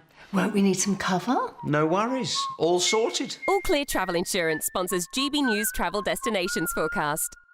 There's some further heavy, thundery rain affecting parts of Eastern Europe as we go through the next few days, particularly Greece and Albania. But starting off further west, yes, some rain pushing into the far northwest of Spain, but actually ahead of that, tomorrow looks largely fine and dry. A few bits of rain across the southern parts of Italy, but as I mentioned, it's further east, Greece, Turkey, Albania, where we're going to see heavy rain building up. Some places could see 250 millimetres through this week, enough to cause some disruption.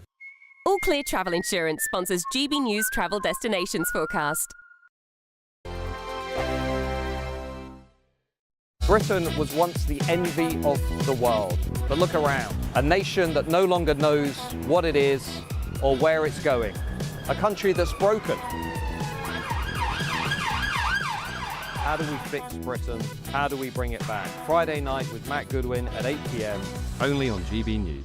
No matter the state it's in, this is our nation. Join me, Jacob Rees-Mogg, for a genuine, honest discussion on where we have been, where we are going, and where we are with the people who set the direction. Tune in to State of the Nation every Monday to Thursday, 8 to 9 o'clock, only on GB News. I'm Camilla Tominey. This is GB News, Britain's election channel. GB News Breakfast. Every day from 6 a.m. Me and my mum, and it looks real, doesn't it? It isn't. I thought that was real when I first saw it. Yeah, not that you'll be able to see it, but anyway, it's me and mum. Things like that, AI is amazing, isn't it? Because your mum's no longer with us. Yes. You've got a lovely video of you hugging her. Yeah. Which is lovely. Which is not real, but anyway. It's but I liked it. Like the idea, I thought they've done it very well. Yeah. It's quite. But good luck to kids learning to tell the difference between all of that. Well, we are talking about education today. Lots of you getting in touch. Edmund says, my grandson ended up going to hospital with stress over his exams. GCSEs are too much, I think. They've gotten harder and harder. They're not like they were when I was at school. I only got 3 exams done at 16 and then I dropped out afterwards. What, you get 3 exams at 16? That's what Edmund got. He says GCSEs are much harder now. There we go. Peter says some of us were self-sufficient at 15 years old. We were growing our own food, we were collecting fuel for our fires, and we had paper jobs, not playing with phones and on social media all the time. That's a very good point. That's absolutely right. You know, people were fighting in the First World War and the Second World War at 15, 16, 17. And, you know, I mean, pressure. I mean, I just think I think we should teach kids to be more resilient. Yes. That's the thing. I think that you just can't say they've buckled and we see that as the latest stage. Some of you may agree with me, but I mean, everybody. I mean, how the heck? I could bore you silly, believe me, bore you silly with pressure and things you did for school and you know, what was expected. There was just no tolerance for any leniency in my school at all. But we got through it and I can say happiest days of my life still. Well, maybe resilience needs to be taught in the national curriculum. Maybe it needs to be taught more at home. Resilience, good idea. GB News, the People's Channel. Britain deserves a newsroom that puts the facts and your voice first. Well, and that's what you get on GB News. Lively debates, lively conversation. And we're not afraid to hold power to account.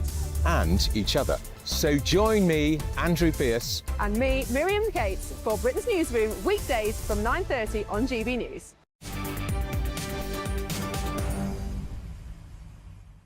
Well, about 10 to 6 now. Hundreds of farmers came into London yesterday on their tractors after initially being banned. Well, guess what? They were told they're allowed to park their tractors, but guess what? Some of them were seized by the old bill, and now the farmers were arrested and they're being made to pay to get their own tractors back.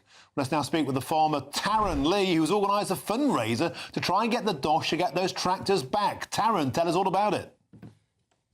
Good evening. Well, yeah. I was watching a live video on Facebook last night. A good friend of mine, John Young, and he Facebook Live this tractor getting seized. They was going to try and lift it, but then realised they couldn't lift it. And eventually they drove it on and they took it away. But, I mean, to be honest, the farmer should have just been able to drive it away. So a couple of friends on Facebook, on our Back British Farming and Mental Health Facebook, said, oh, we should set up a GoFundMe.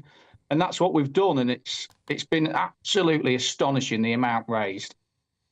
How many tractors got nicked, and like, how much money are they asking to try and get them liberated? I don't know the figures yet. I've yet to speak to the drivers. I heard there was 2 tractors. Some people are saying 1. There's definitely 1 tractor that has been seized. You know, we've seen it all over social media. I've yet to speak to the driver, but I've had friends that have contacted him. So I don't know the initial cost just yet. It's just an incredible state of affairs that first they tried to ban the farmers, and then when they, a lot of them were already on their way anyway, and then they're trying to get them out. And look, there's a fundraiser out there. It's called To Help Farmers Pay to Get Their Tractors Back. You've raised a lot of dosh already, Taryn. Yeah, so it's just the amount's gone absolutely silly. The public support behind this, you know, we've raised £16,183, I think. And I've stopped it there because, you know, we might need this help again from the public. This isn't going to go away, and farmers are not going to, you know, they're going to keep protesting. Well, thank you for what you do. I had the organisers of the protest in the studio yesterday. I didn't know they're getting their tractors impounded while they're here. I feel slightly guilty about that now. But look, thanks for coming on the show tonight, Taryn Lee. Just to repeat, To Help Farmers Pay to Get Their Tractors Back. There is a fundraiser. He's saying it's now frozen. So there we go. Thanks for joining us on the show today. I'll be back 3 p.m. tomorrow, but don't go anywhere. Up next, 6 p.m, of course, Jubes & Co., the queen of primetime debate. Jubes, what's on your menu? Martin Daubney, thanks for that great show. As always, yesterday, of course, was about the budget headlines. Today, I want to get into some of the small print. There are so many things that we need to discuss tonight. Also interesting, you're talking about farmers there. A man that knows a thing or two about those farming protests, Alan Miller, he is on my panel tonight. Also, massive U-turn just occurred from the government when it comes to that employers' rights bill. Remember things like day one rights and all the rest of it. And of course, I do want to talk about the ridiculousness when it comes to migration in this country.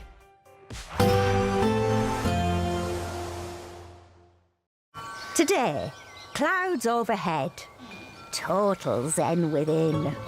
Boxed Solar sponsors the weather on GB News.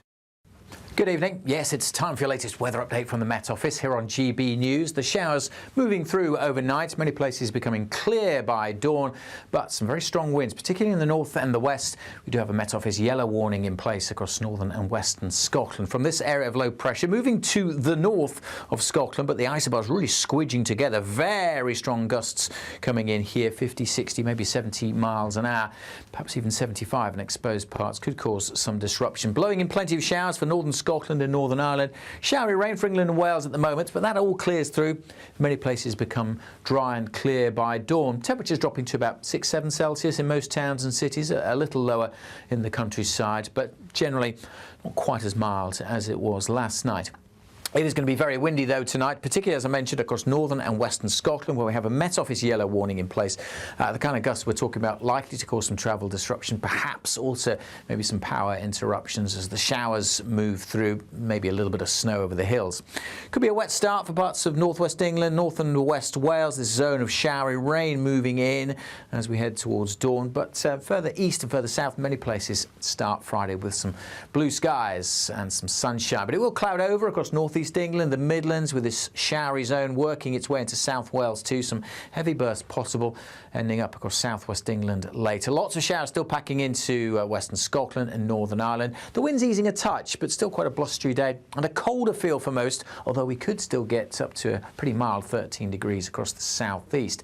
Now, still a bit of uncertainty about Saturday, but we're looking at some wet weather and increasingly windy weather for parts of England and Wales. Maybe a little bit further north than this, and it may have a bit of snow mixed in over the hills, but be prepared for some heavy bursts of rain to move across England and Wales. For Scotland and Northern Ireland, it should be bright enough on Saturday with some sunny spells, but a few wintry showers in the far north. Today, clouds overhead, total zen within. Boxed Solar sponsors the weather on GB News. Thank you, Britain, for making us the fastest growing news website in the UK. We're truly humbled, and we couldn't have done it without you.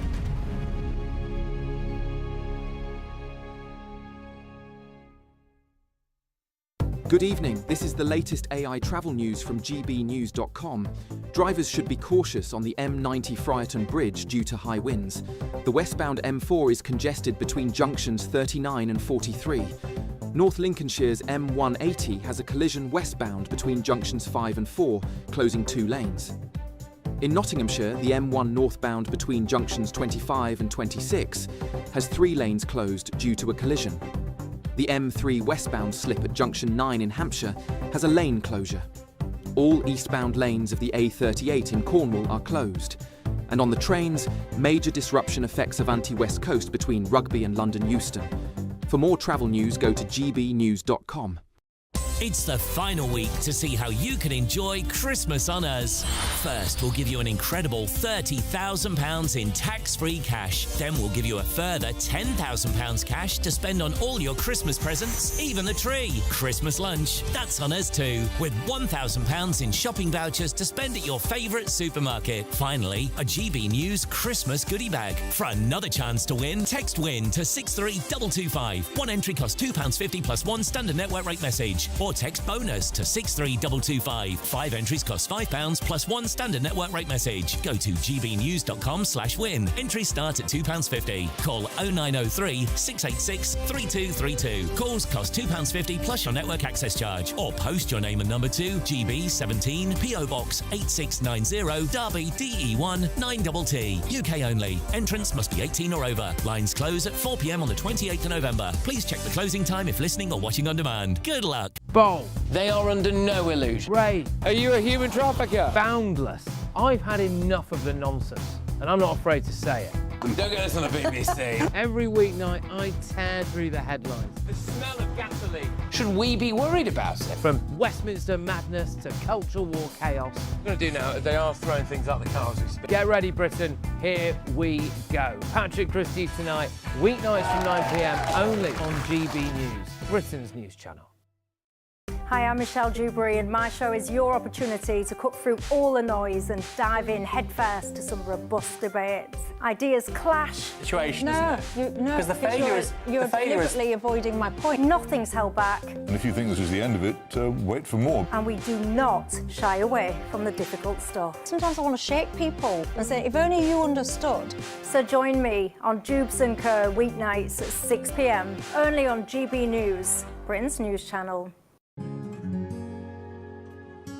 All too often, people will be sitting at home watching a press conference live, and they'll hear loads of questions being asked, and they'll be thinking, that's not my question. That's not my concern. We don't care whose feathers we ruffle. We ask the questions that you want answering. You're all standing on the street protesting and want to have an open discussion. My name's Patrick Christie's. I do a show for GB News in the UK. Is it possible to talk to you quickly? Journalism in this country has been a cosy world full of groupthink until now. Well, this is the best view ever of Whitehall, looking out across all the tractor drivers of England who've come together to make their point. Hello, so as you can see, I'm here in Westminster as the protest begins. Yes, I'm very much in the thick of it. Look, we're challenging narratives here at GB News, and that's what sets us apart.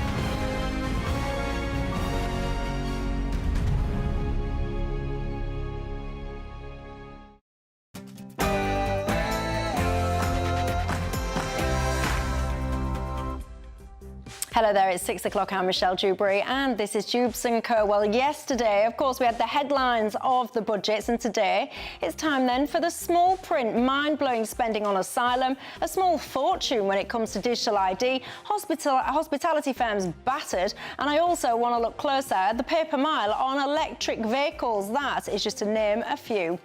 And we've had victory cries from Labour as figures out today show net migration has fallen sharply. Well, yeah, but that's because the number of Brits leaving the country is now at record highs. We've also seen, meanwhile, a rise in the number of so-called asylum seekers housed in hotels. Do we live in some kind of clown world or what?